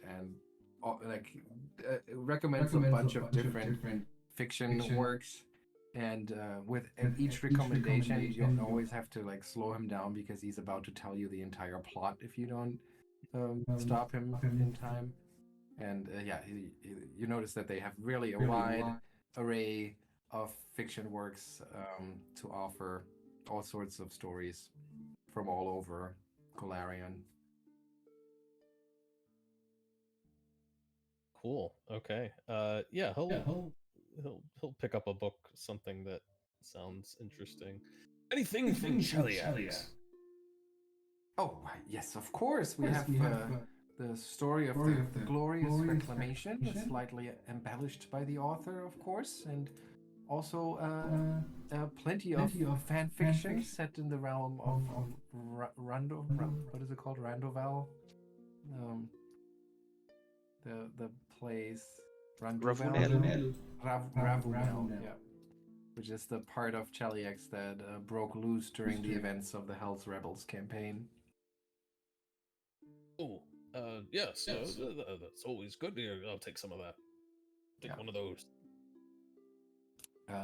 Yeah, and those are basically coppers, so we don't need to keep track of those. Okay, so he'll leave with a new, well, I'd call it a dime novel, but I guess it's copper novel, and Scroll of Mending, and then he'll head over to Rin's and try to pick up that Oil of Unlife. Okay, I think this is the first time we've been to Rin, so let me give you a brief explanation of what that place looks like, because it's a little special. It's easy enough to spot because it is so curious. It doesn't have a sign, and it consists of a ring of what appear to be standing stones arranged in a 60-foot diameter circle, surrounding a 15-foot high dome of wooden beams covered with triangular pieces of canvas.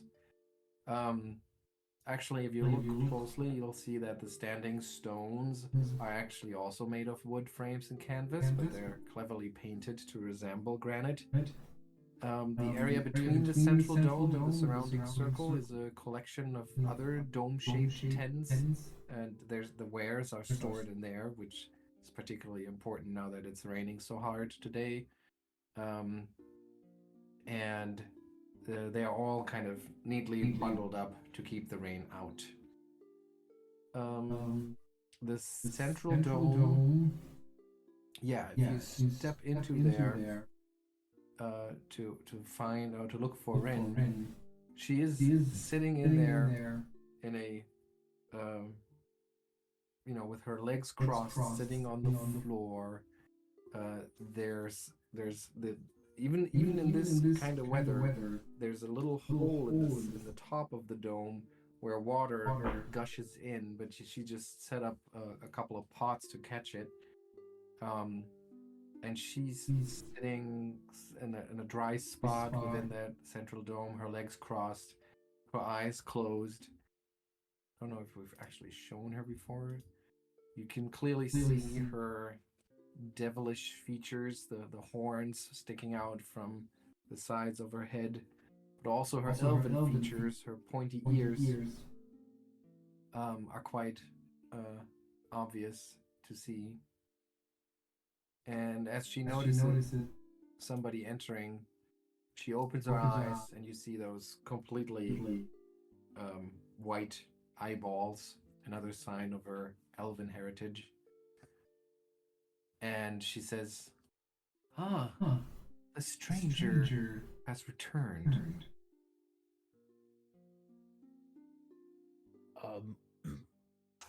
Hello?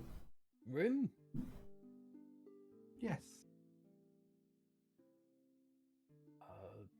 I received a recommendation of your shop and your services from Morlabit down the street. He said you might be able to help me in acquiring a particular magical oil. Acquiring an oil. I see. That's why you've come. It's not because of what we've seen together in the cards on that fateful night just before this started.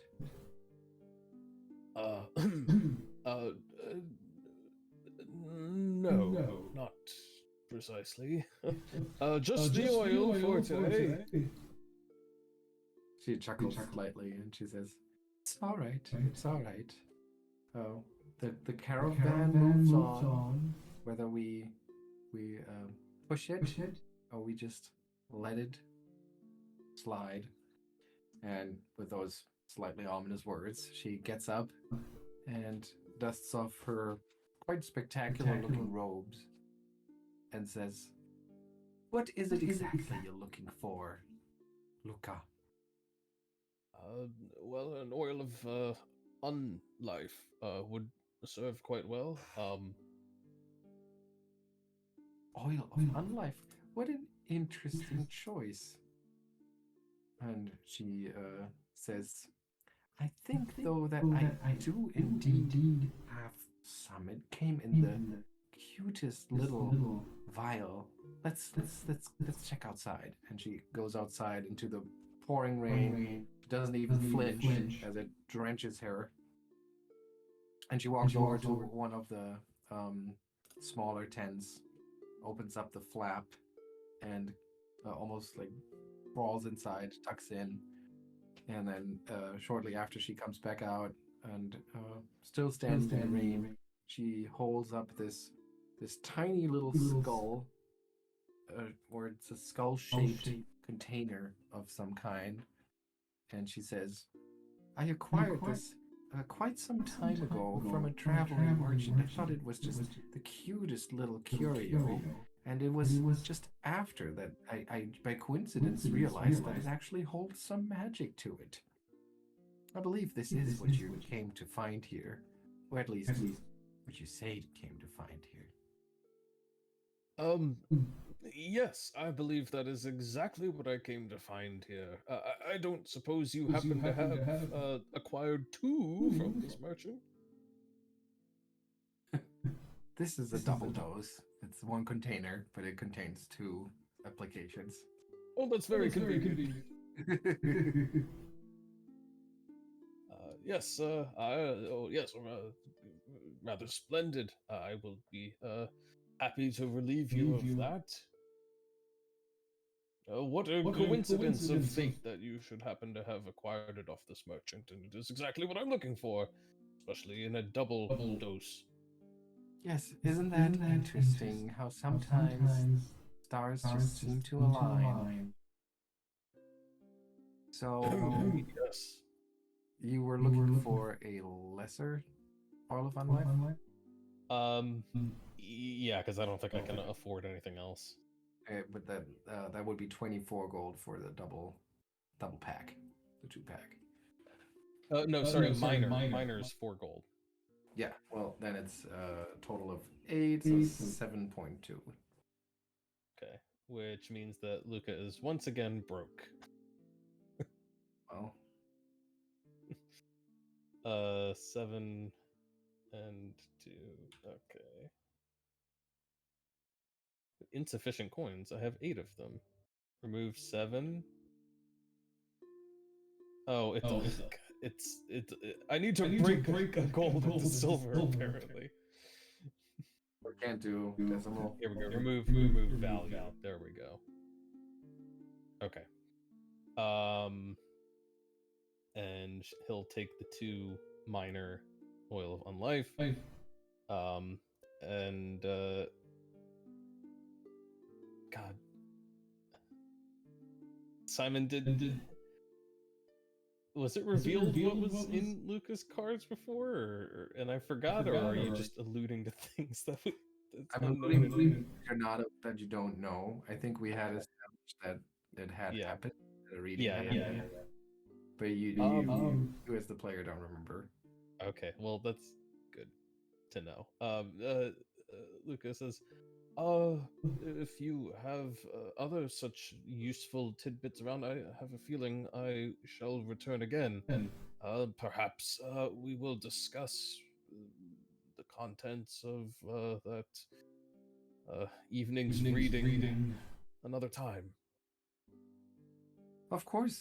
Come back anytime. I was. You seemed quite unsettled by what the cards showed you. I hoped you would return.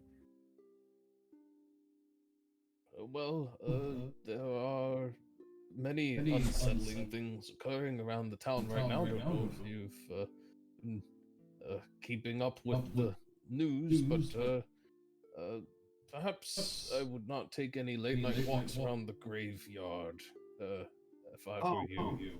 You mean because of the light? I've seen Yeah, it for that, days. yes. I've seen it for days. Nobody believed me. But people choose to believe what they want to believe. I'm sorry, can you say you saw it before anyone else? I did. I do. I still do. Don't you? He looks a little perplexed and he turns, looks towards the Gauntlight, looks up in the sky.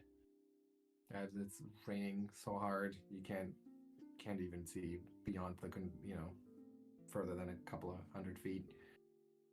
How long have you seen the light for? I've seen something build up on the top of the Gauntlight, and I think it is building up again. And did you see anything particular last night? Oh yes. I mean, I think everyone saw it last night. It was like all that energy all of a sudden erupted from the top of that tower. Twice, I believe. But now it feels like it is regaining its energy, its charge. I see. Would you be so kind as to inform myself or one of my companions, perhaps Ottardo or Souma or Birke, if you see that charge reaching the same point that it did before last night's eruption, as you put it? Oh. So you choose to believe me? Of course I will. If it doesn't unsettle you too much.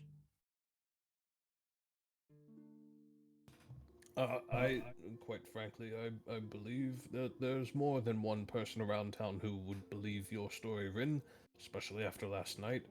But I'm quite sure, at the very least, that my companions will.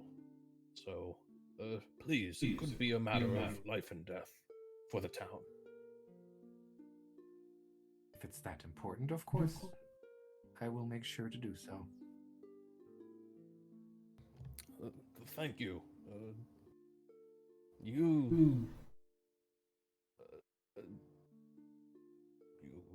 He kind of stumbles for a second, and he's like, Yeah, and she just smiles at you, and like her smile is kind of warm and friendly, but at the same time, it just makes your non-existent skin crawl a little bit.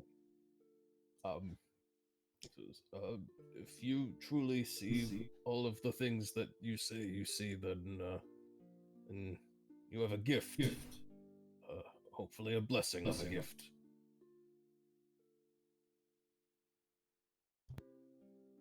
Yes, I do consider it a gift. And I see things that others don't. And I feel things that others don't. That's why the cards speak to me.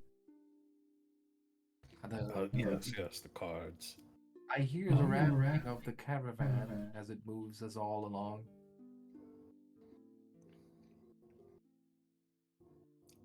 Right. Well, I really should be going. I'm sure that I will be missed soon. But it's a pleasure as always, Rin. Thank you again. He holds up the vial. And he says, and as he's like looking at the little skull-shaped vial, he's like, "Wait, you think this is cute?" I do. Yes. It's most unusual. I like things that are considered out of the ordinary by others. Well, Yes, I have to go. Bye. See you soon, Lucca. You say, and she calls after you, and you walk off. This whole conversation, we're still outside. You're probably thoroughly drenched at this point, and she just stands there for a little while. If you look over your shoulder back, she still just stands there, looking, watching you leave. Before she eventually turns around and goes back into her tent. Yeah, Lucca honestly doesn't mind the rain too much either. Yeah. But he'll go trudging back to meet up with the others. Yes, and that's where we are going to meet up, at Ottardo's office, where Ottardo has been patiently waiting this entire time. Sorry, Sam. No issue. And eventually everyone trickles back in, except for Arthur, who probably runs into Souma at the library at some point. But other than that, is not going to be on stage for a little while. So, yeah, you all regroup at Ottardo's office. Still raining pretty hard. Not as torrential as it was in the morning. Has lost some of its fury, but it's still a quite heavy rain. But you have easily half the day left. So what are you gonna do? Well, we have a new mission. I suggest we get moving.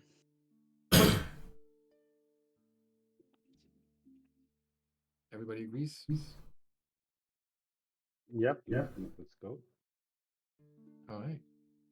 So where do you want to? What's going to be your approach? Where would you like me to put you on the map?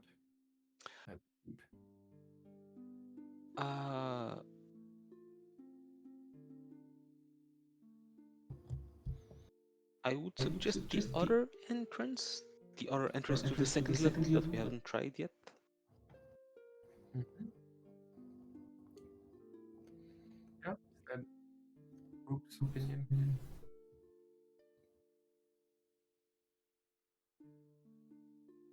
Yes, no, maybe.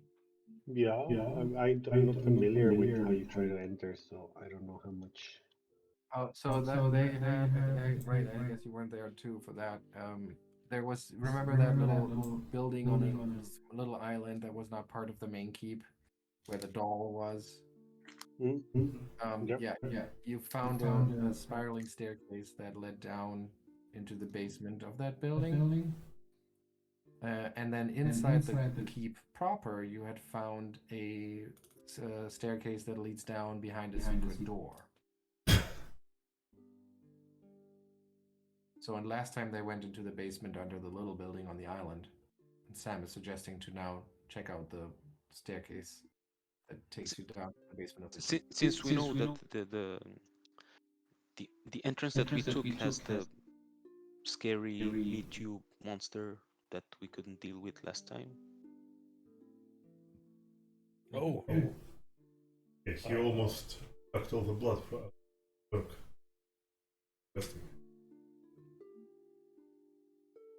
Right, then let's go the way that doesn't have that. Okay. I mean, just tell me where to go, and I'll poke my way in. All right. Then, you make your way all the way over there. I'm going to need a marching order, and who has some sort of light. Somebody could cast light, right? Yes, I can cast. Yes, that would be brilliant. That way I don't have to hold a torch as I lead the vanguard with my new gizam. Feeling quite fresh with my cool new polearm and, well, I was going to say shiny new armor, but it's worn and I had to clean some of what I hope was just dry blood and not anything else. But still good and new. If Birke is taking the front, Ottardo will stay in the rear. Okay, all the way in the back. Well, then we'll be between. I suppose then Souma will go after Birke. Okay. And that puts Lucca in the second to last spot. All right. Yeah, Lucca will be in the middle. He'll be detecting magic as he goes. All right. Who's gonna have a light? Birke? Yeah, but I believe it was Souma casting it. Yes. On what? Like who's gonna On radiate? his arm, What's probably. gonna radiate light? My Giza. Aha. Does Lucca have the ability to produce light too? Not this level. Ah, He okay. switched out his cantrips. Actually, I don't think I ever gave him light. He does have produce flame, but I don't know if he can just hold it there in his hand indefinitely. Okay, so we'll just He stick with it for now. He wouldn't be detecting magic if he was producing flame, let me put it that way. Okay, let's see. All right. Then let's go to the basement. You go down the staircase that has certainly not been used in a long time, and descend into the darkness that is illuminated by the magic. What? Is this the right one? Ah, okay. Yeah. Oh, we're in double. There's two tokens, two sets. The other one's there. We go. Okay. Yeah, and the darkness before you is illuminated through the magic that's been cast on Birke's tiny new Gizar. And she valiantly strides ahead, opening the door at the end of that, at the foot of that staircase, where you find what looks like an abandoned, maybe guard post of some kind. There are 3 plain wooden chairs that sit along the east wall of this room. Otherwise, it's empty. There's there's stairs to the north and another door to the west. Okay, so we had a downtime, not downtime. What's it called? Exploration activities. So Lucca is sporadically casting detect magic. What about the others? Ottardo is keeping his shield ready. Well, Souma then will keep your eyes open. Good. Perceptions. And while I suppose I should maintain light, which counts as an. Oh, okay, it does. Wow. Well, yeah. And because I believe maintaining the cantrip. Yeah. Okay. And then Birke, what's your general MO? Ale? Oh, I will beat it. Sorry, so weapon held before me, I'm ready to stab it and then move. Okay. Let me just translate that into game terms. Gonna have to look up the exploration activities again. Exploration actions. Is it actions or no? It's activities. Trying to detect magic for the What's Birke doing? ready Basically, to I'm ready like to stab at anything that jumps. Yeah. Oh, here Maybe they are. scout? yeah. It's a +1 to initiative. Yeah, I am scouting. So Yeah. Let's do that. Yeah. Excellent. Okay. All right. Yeah. So that's what you do. And you move ahead. So by all means, please start moving your tokens into that room. There's no music right now. I don't know why. There we are.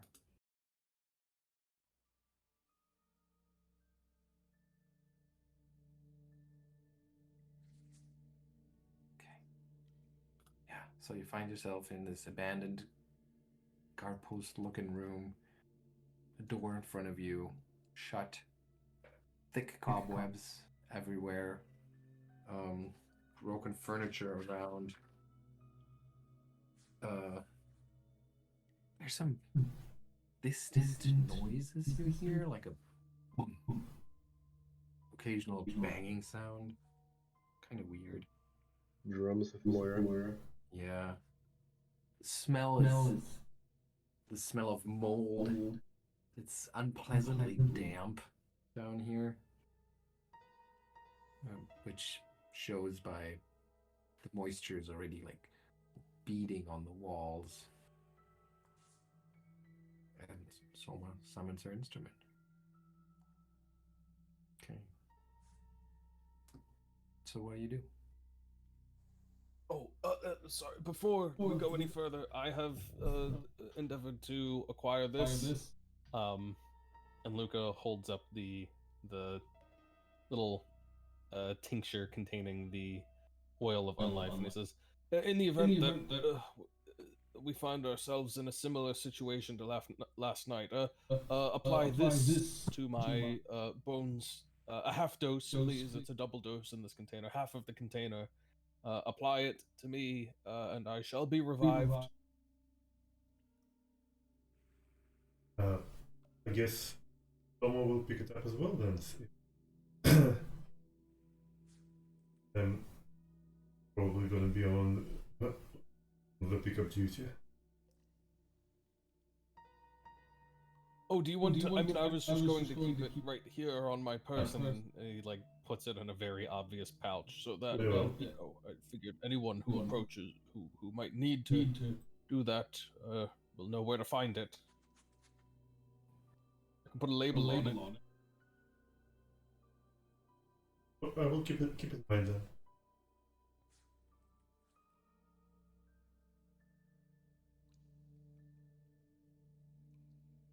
All right then, shall we? Let's proceed. Okay, so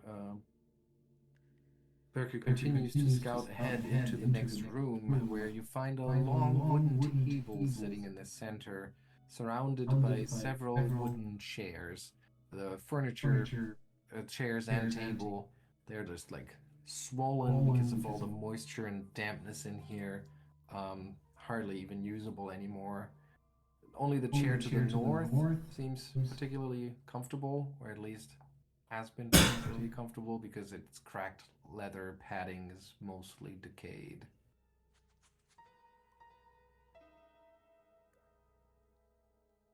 I inspect it further. This looks like an important chair. What kind of meetings were being had here? Yeah, that's a good point. It certainly looks like some kind of meeting room arrangement, and whoever sat in this chair must have been of higher status than the ones sitting in the rather uncomfortable wooden chairs that didn't have any cushions or leather on them. You can give me a perception check, of course. Anyway.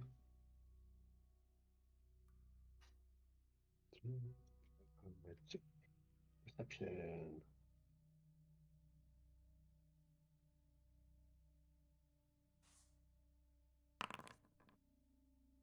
Okay. So the chair itself doesn't reveal any secrets to you. It is noticeable, though, that it's covered in dust, and so are the other chairs and the table, and in fact, most of the floor. There are like some little rivulets of water where the moisture just kind of condensed into little drops that made their way across the stone floor, but mostly this chamber seems to have been untouched and uninhabited for a long time.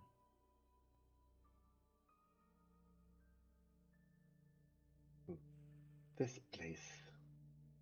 Been gathering more dust than your bones. I take mild offense to that. I keep my bones very clean.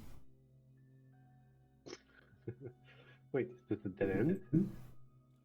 Yeah, at first it looks like it is, but you realize that this is actually a quite obvious secret door, and you realize that this is probably the backside of the secret door. That's why it's so obvious from this side. Oh. Wait, so they were spying from here. I try to open it to see where it leads. Alright. You open it, and I'm gonna have to hit pause here for a second. And I think we're gonna take a quick break, just like 5 minutes. Okay. All right. Good.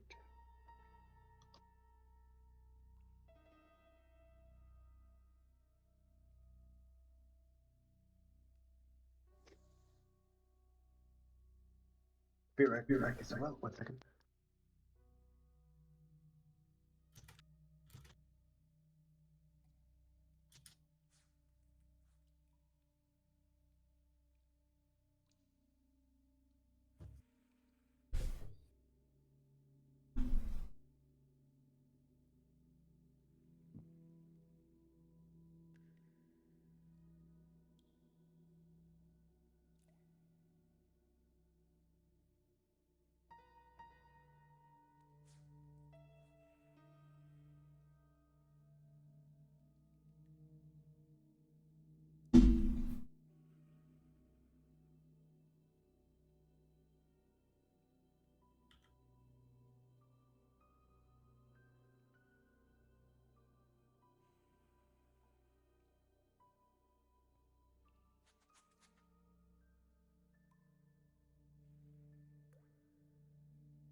Alright. I am back, so let me know whenever you're ready to continue. I'm back. Alright.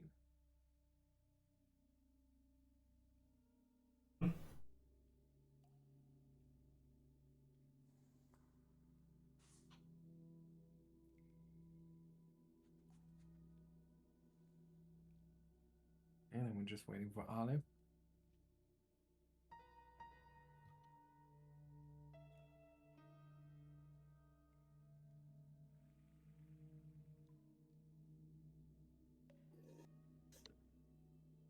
There you are. Alright.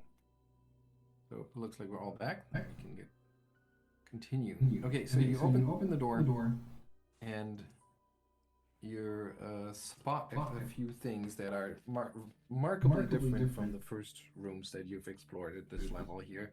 You see a filthy mess of half-eaten fish, cat-sized beetles, bits of waterfowl that lie strewn about in a tangle amid gnawed bones of what may have been larger creatures. That's what you'll see immediately when you open the door. As you peek around the corner, are you trying to be stealthy? You've never explicitly said that, but I'm going to let you give you an opportunity to decide. Yeah, like, just always being prudent. We're not just stomping around. Okay. Well, but light is of course falling into this chamber, so right. I guess give me a stealth check anyway. So,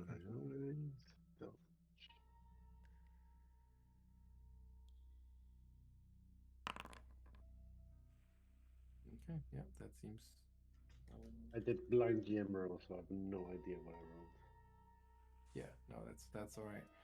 Okay, so yeah, so as you open the door, the magical light falls into the chamber. You see that filthy mess of, you know, animal remains. You also hear some sounds. You hear several. You notice the presence of several creatures somewhere in that room beyond, which seems to be pretty large. Definitely larger than the small chambers you've been in so far, just based on the echoes. And you hear voices uttering what, what are probably words, but I'm not sure if anyone understands these words. Can everyone give me their languages? So where in the sheet are they? Gnomish or halfling? Okay. I can only speak Orcish. Okay. Where are the languages? First tab. Yeah. Oh yeah. No, I just speak common apparently. Okay. And Lucca? Common and Necrol. All right. So yeah, you don't understand the words, but you do understand the sense that they're agitated, and you already rolled your stealth, so we're going to use that as your initiative. And gonna go for initiative. All right, so why can't I activate an encounter? There we go. Begin encounter. Okay. So first, I'm gonna add a couple of creatures. Gonna add you guys, and we're gonna use for Birke. We're gonna use the stealth check, and the others can decide if they want to use stealth or if they want to use perception. So stealth would mean you would try to hide.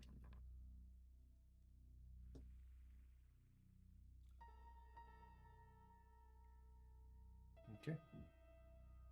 So just roll stealth. Although, no, never mind, I'm at 20.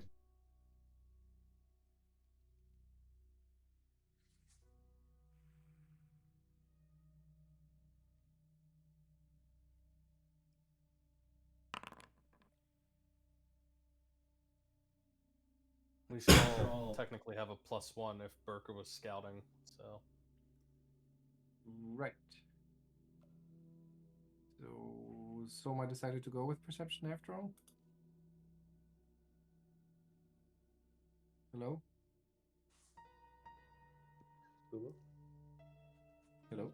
Soma? I think Karnas mentioned that she was not trained in stealth. Oh, okay. All right, so let me give you your vote on perception, and we'll see if it matters.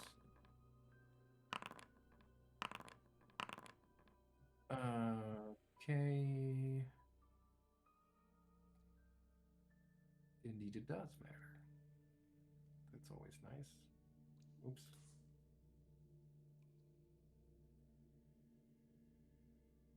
Okay. All right. So here we go.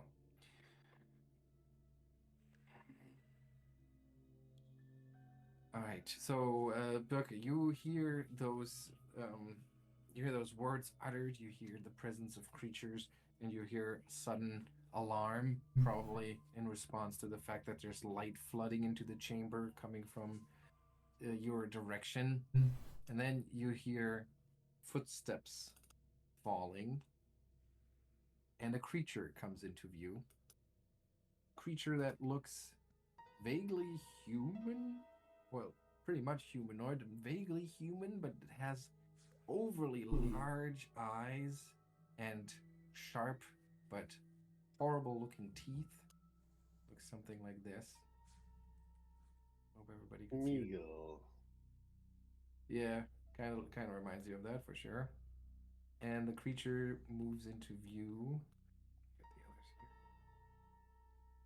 here. One, and does it already see you at this point? I think it does. Yeah.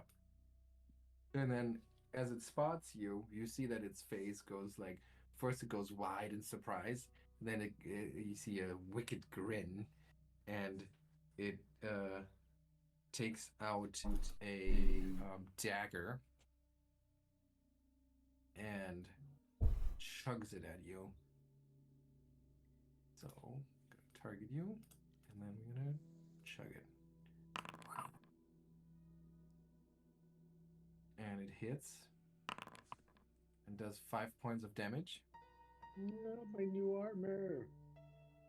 And yeah, and then it like leans back over its shoulder and it yells something again in that awful sounding language. And it seems to be quite excited. So that was its turn. No longer invisible. Okay, so then it's the next one. You see another one of those creatures come into view and also chug a dagger at you. But missing you. Can I Aragorn swap it out of the way? Yes. And then it's technically Soma's turn. You see that Birke has to, like, you know, dodge a couple of daggers that are being thrown her way, more or less successfully. Yeah. In that case, it's time. It's things.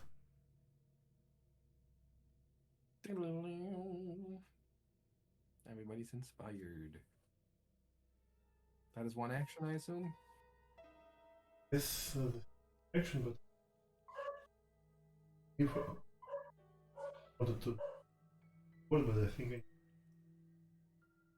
To seize the enemy creature to cast Forbidden. So I will just pass turn to Ottardo. Wait, so you did cast Forbidding Ward? No, Or you didn't? never mind. Why not? Because I believe I need to see the enemy. Oh, I see. Okay. So you're gonna. What are you gonna do? What's your action? A ready action, or what is your action? No, I 'Cause you skipped didn't the do turn. it, so you can't just play. I skipped the rest. Ottardo, go. Okay. Well, but before Ottardo can act, another one of those horrific things moves into view. Wait, so did you skip your turn or? Yeah, I think so. Yes, I do the inspire courage and skip the rest. Okay, Right. so you inspire courage. All right, and then the third of those horrific creatures moves into view and throws a dagger at Birke, and hits for 5. And then it's Ottardo's. We better run out Okay. of daggers soon.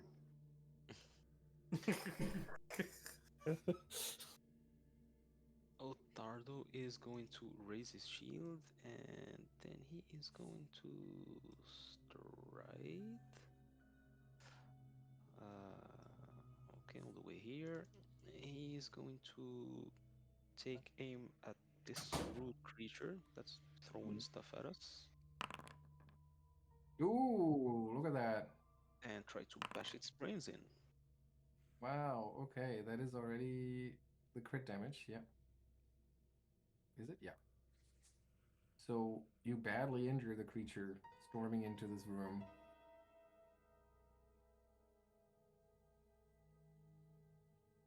You should have an action left. Nope, the shield strike. No, the shield is because of the exploration activity, it's free.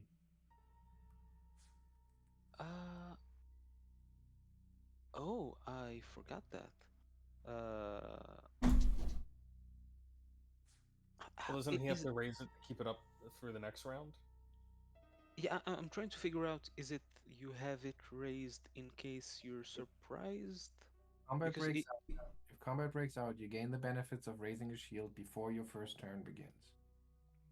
and you lose your shield at the beginning of the turn, so he would have to.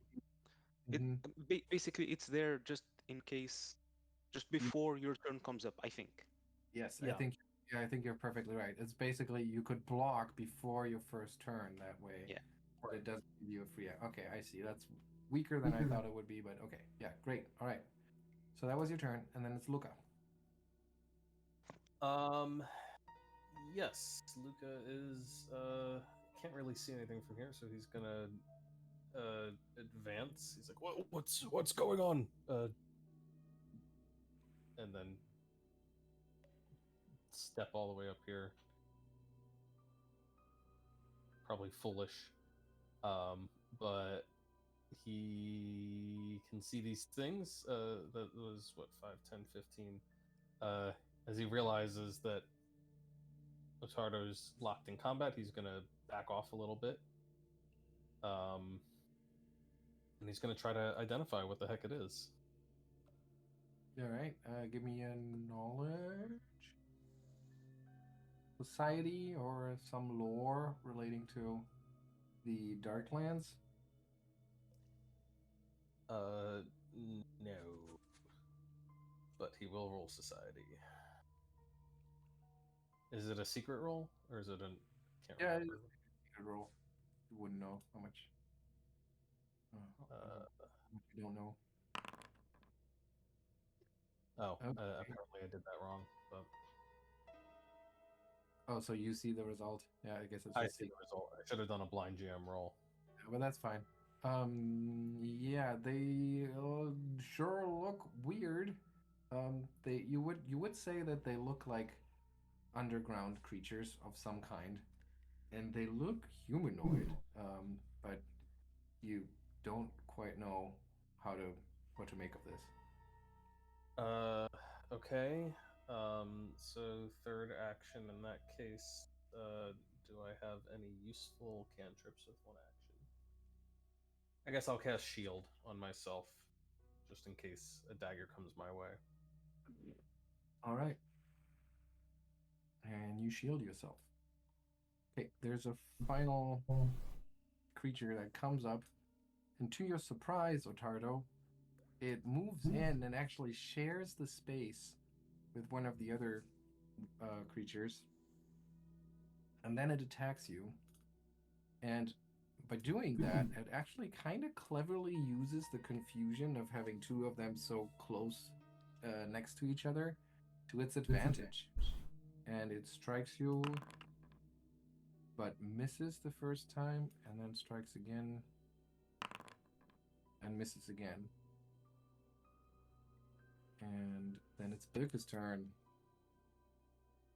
All right, so Birke is going to hunt this prey, these little bastards that are attacking me. How do I cast it?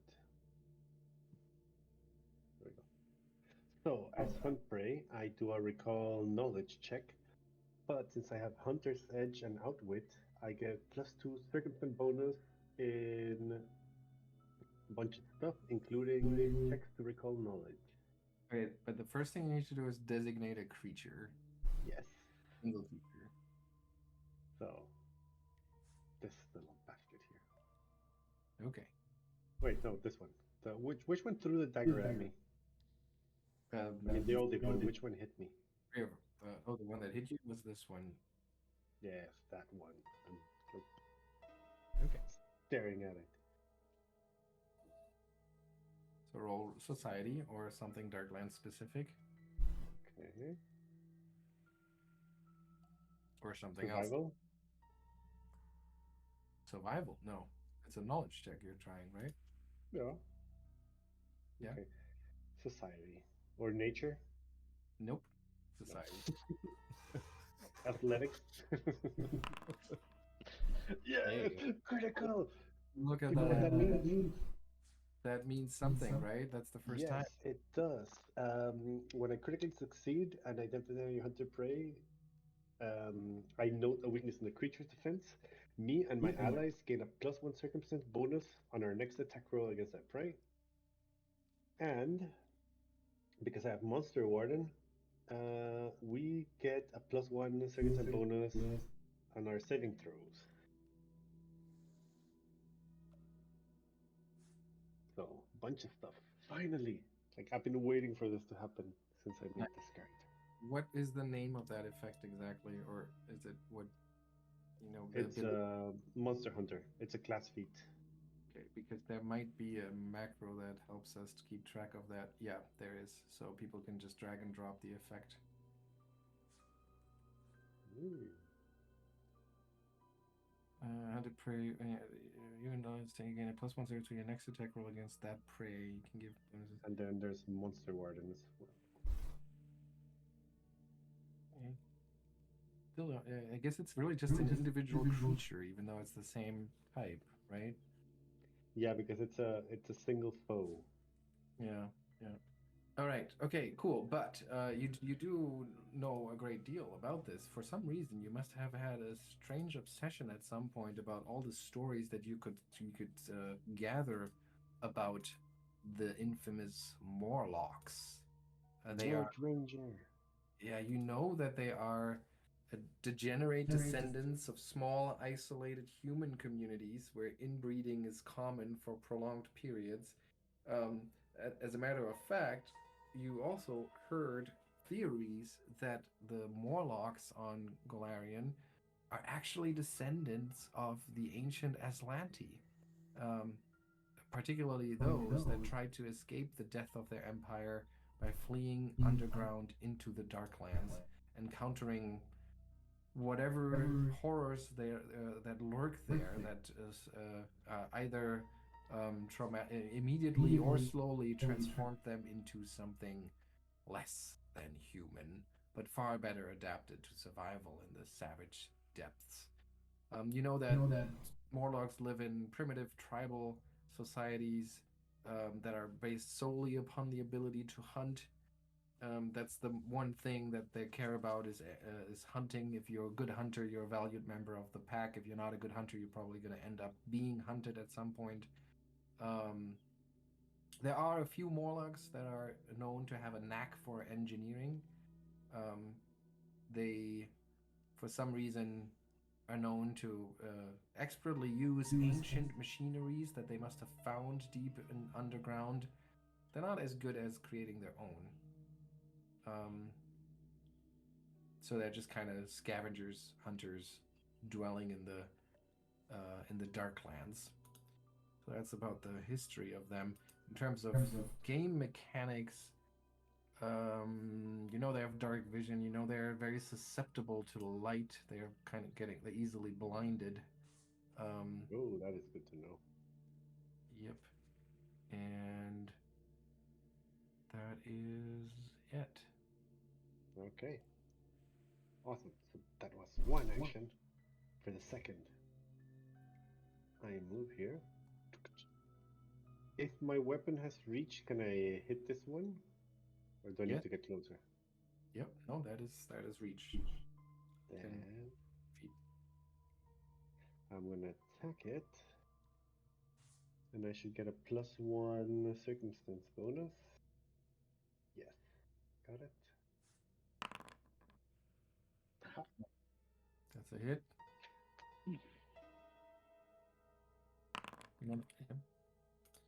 Okay, that is 11 points of damage, and I'm gonna say, because you said that the Gazarm is the thing that emanates the light.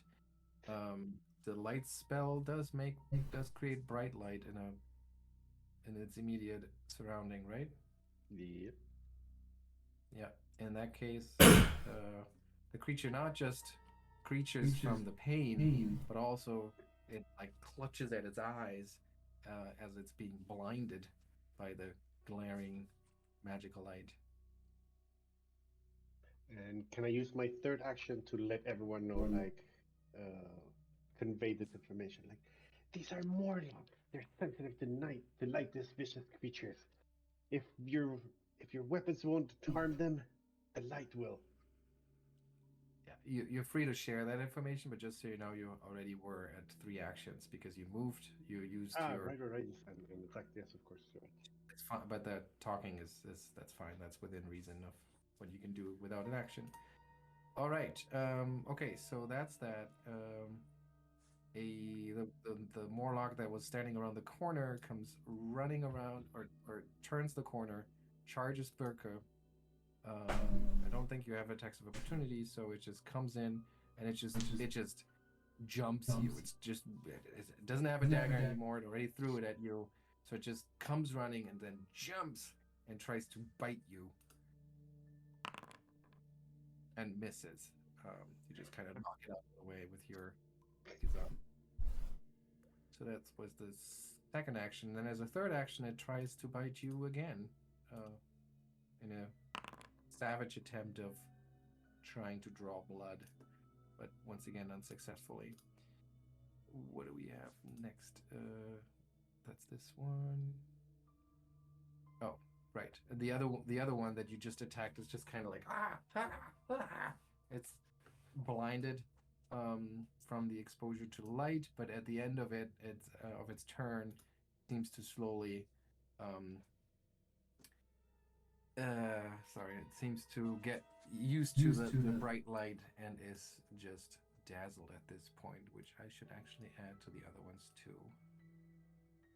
And just so you know that I'm being very explicit here, I'm gonna say that it takes an action to literally like shine that light in their eyes in a way that it causes them to be blinded. Just the pure presence of the light here would not be enough to count as blinding. Okay, so just so we know that it takes an action to do that. Sounds fair. And then Souma. Now I finally covered where these guys are heading. First, it once again fire courage. Tactile on one who, well, on the first one, I have targeted him counter tracker. Okay. So, And the projectile doesn't actually come from you, right? You can just. well, it comes from anything. So it's once someone hit the bricks, one of the bones starts to vibrate and jumps right into the flesh with this piercing damage.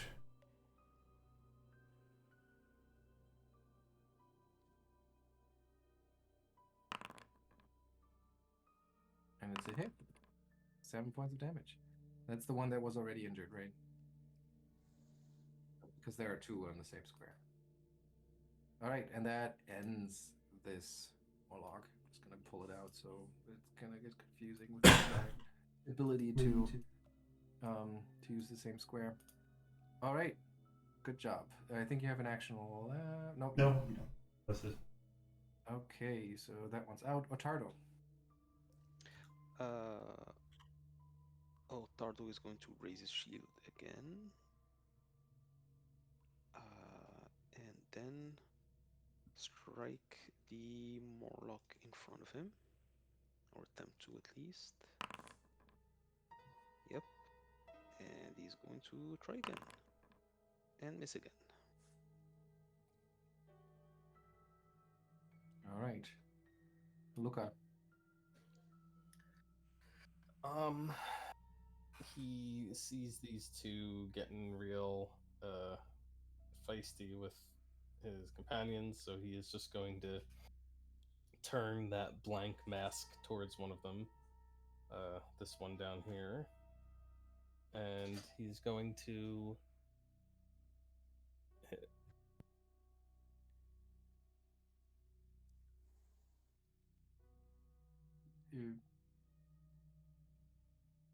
Oh, I guess he's not turning to us. Oh.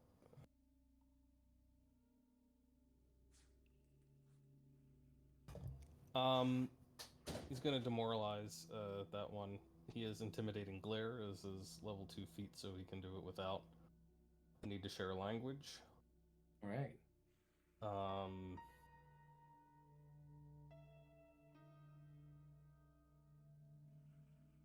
And he's going to sorry, I'm looking for it.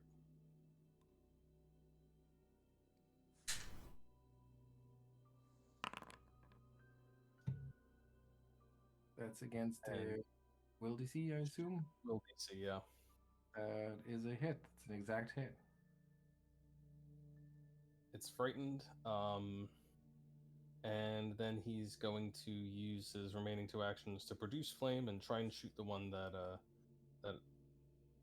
Birke has pointed out. I think it's the back one. Yep. Try to finish it off.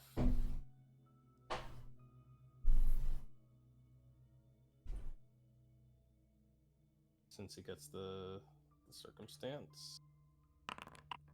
And then he misses. Okay, and And unfortunately, I have to run. I'm afraid. Apparently I've got an appointment to keep. So, he'll just keep on producing flames and trying to pick off anyone he can. okay, this was planned to be the last encounter anyway, so you're not going to miss too much. All right. Sorry, guys. I will catch you next time. Sure, no problem. You Yeah, bye. Right. Yeah. So, got her. Just so the flames just burned past. Then it is the frightened Morlock's turn. Even though it's frightened, it's not too frightened to not attack. So it's going to continue to try to attack Ottardo. This one is the only one that still has its dagger, so it's going to try and attack you using its dagger. Right, once, misses, twice, critically misses, if that makes a difference. 3 times, regular miss. Okay, yeah, so it's just dazzled. You can see that it's like its eyes are, it's blinking the entire time. It's clearly having a hard time getting adjusted to the light level. Birke. Yeah. I will continue my attack on it.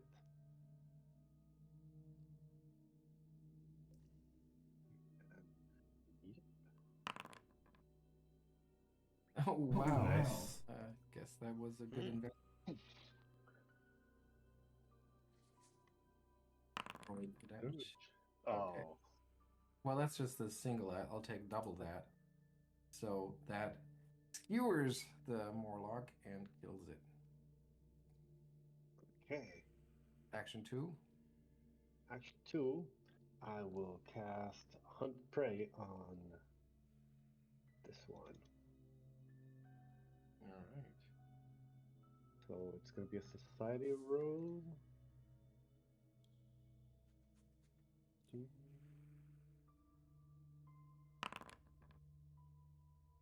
Okay.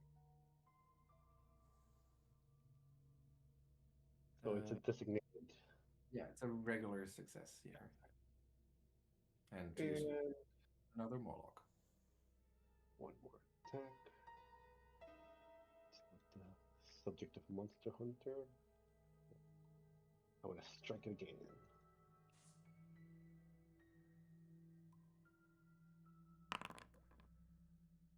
All right, yes, and you even have that map already in there. Wow, 12 points. Okay. It takes that damage and is badly injured as you just kind of slaughter these things. It's almost as if you've trained for this. Yes, I stab one, the other, study it, Nerd Ranger attack.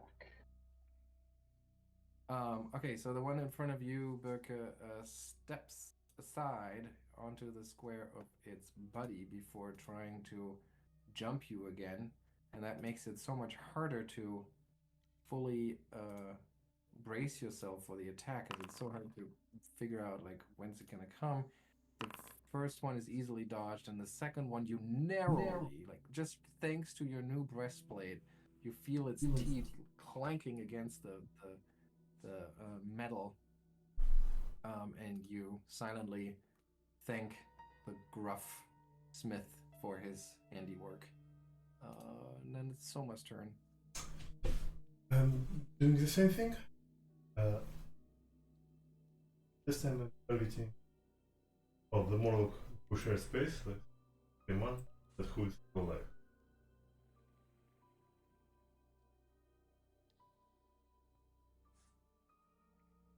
Another. That's it. Get this one. Ooh, yeah. So you do 10. We can't move, so right there. All right. Ottardo, you have those logs right in front of you. Ottardo's going to start by raising his shield as usual. Mm-hmm. And then bash one. Hits it. And attempt to do the same. Ooh, and it's a 1-2 combination that Morlock does not survive.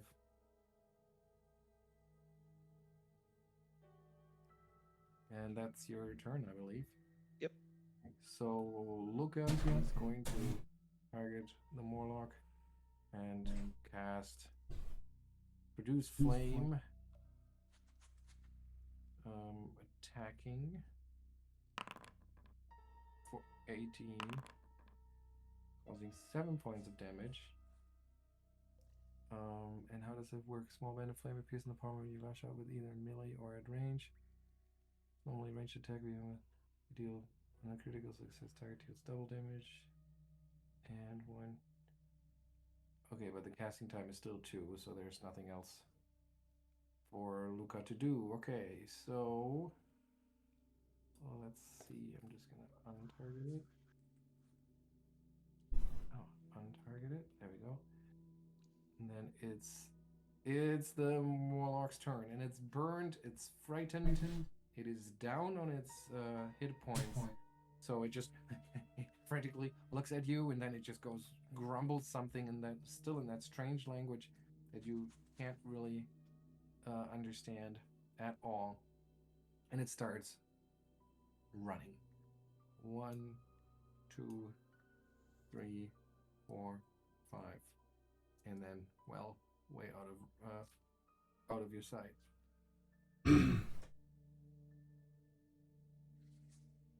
And it's Birke's turn.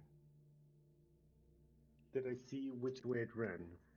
Yeah, you saw it turn the corner, going south. Then I run after it. Okay. Your speed currently 20. 25.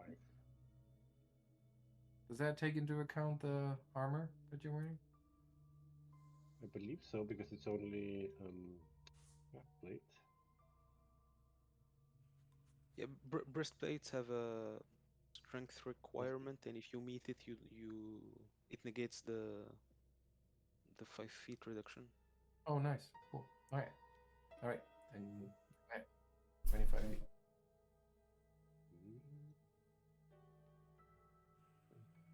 Okay, so that's one action.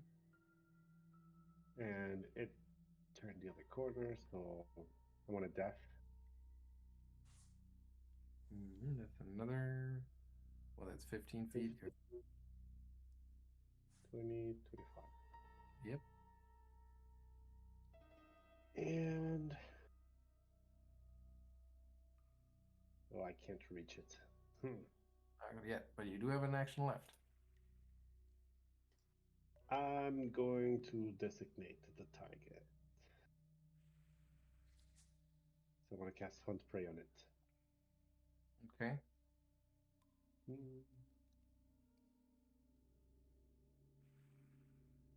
Rolling it? Yes, there we go.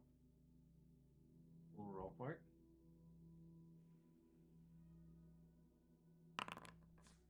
Nice. Oh. Okay. All right. What is designate? Souma, your turn. First, I yell, what? Ah, what the hell? The light! Move in. She will say that there is no light, and If you don't have dark vision or anything, then definitely at half speed because it's pitch black down here. alright, I am not going to move any further. So she will say, like, what the hell? I can't see anything. Just listen. The her courage. hope that Okay. there is nobody around to stab her. Ottardo. Yeah, and I will surrender my last save. Right? Ottardo. Ottardo is going to try and follow the light as best as he can, so half speed, so that's one move, two moves, and by now he should be able to see a bit better. So that will be his last move. Okay. All right. Lucca. I guess. Yeah, Lucca does not have dark vision, so half speed. Souma, you feel Lucca like feeling his way past you. 1, 2, 3. That's one action. 1, 2, 3. It's a second action, and then 1, 2. There it is, and then back to full speed essentially. Okay. That's it. Lucca's turn. The Morlock moves into the room and slams the door shut behind himself. And you hear yelling through the shut door from beyond. And not just one voice, but several. And that's, I think, where we're gonna end for today. Dun, dun, dun. That's fine. I can track this little bastard. Nice job. Like 2 crits after, I think, the entire campaign, not a single crit on that ability. Yeah, and technically it's set up to happen more often because I get the circumstance bonus for these rolls. So that's kind of like the build, the hunter's edge without wit build. Yeah. It's all about studying your enemy. So what is your modifier that goes on top of the knowledge skill currently? The total? I don't know. Well, I mean, what you have these abilities that give you a bonus. Yeah, so I can do the hunt prey. I think it's just a +1 or something like that. I think so, yeah. Hmm. I have Yeah. it right here. Can be the difference that you need Yeah. between a regular success and a crit.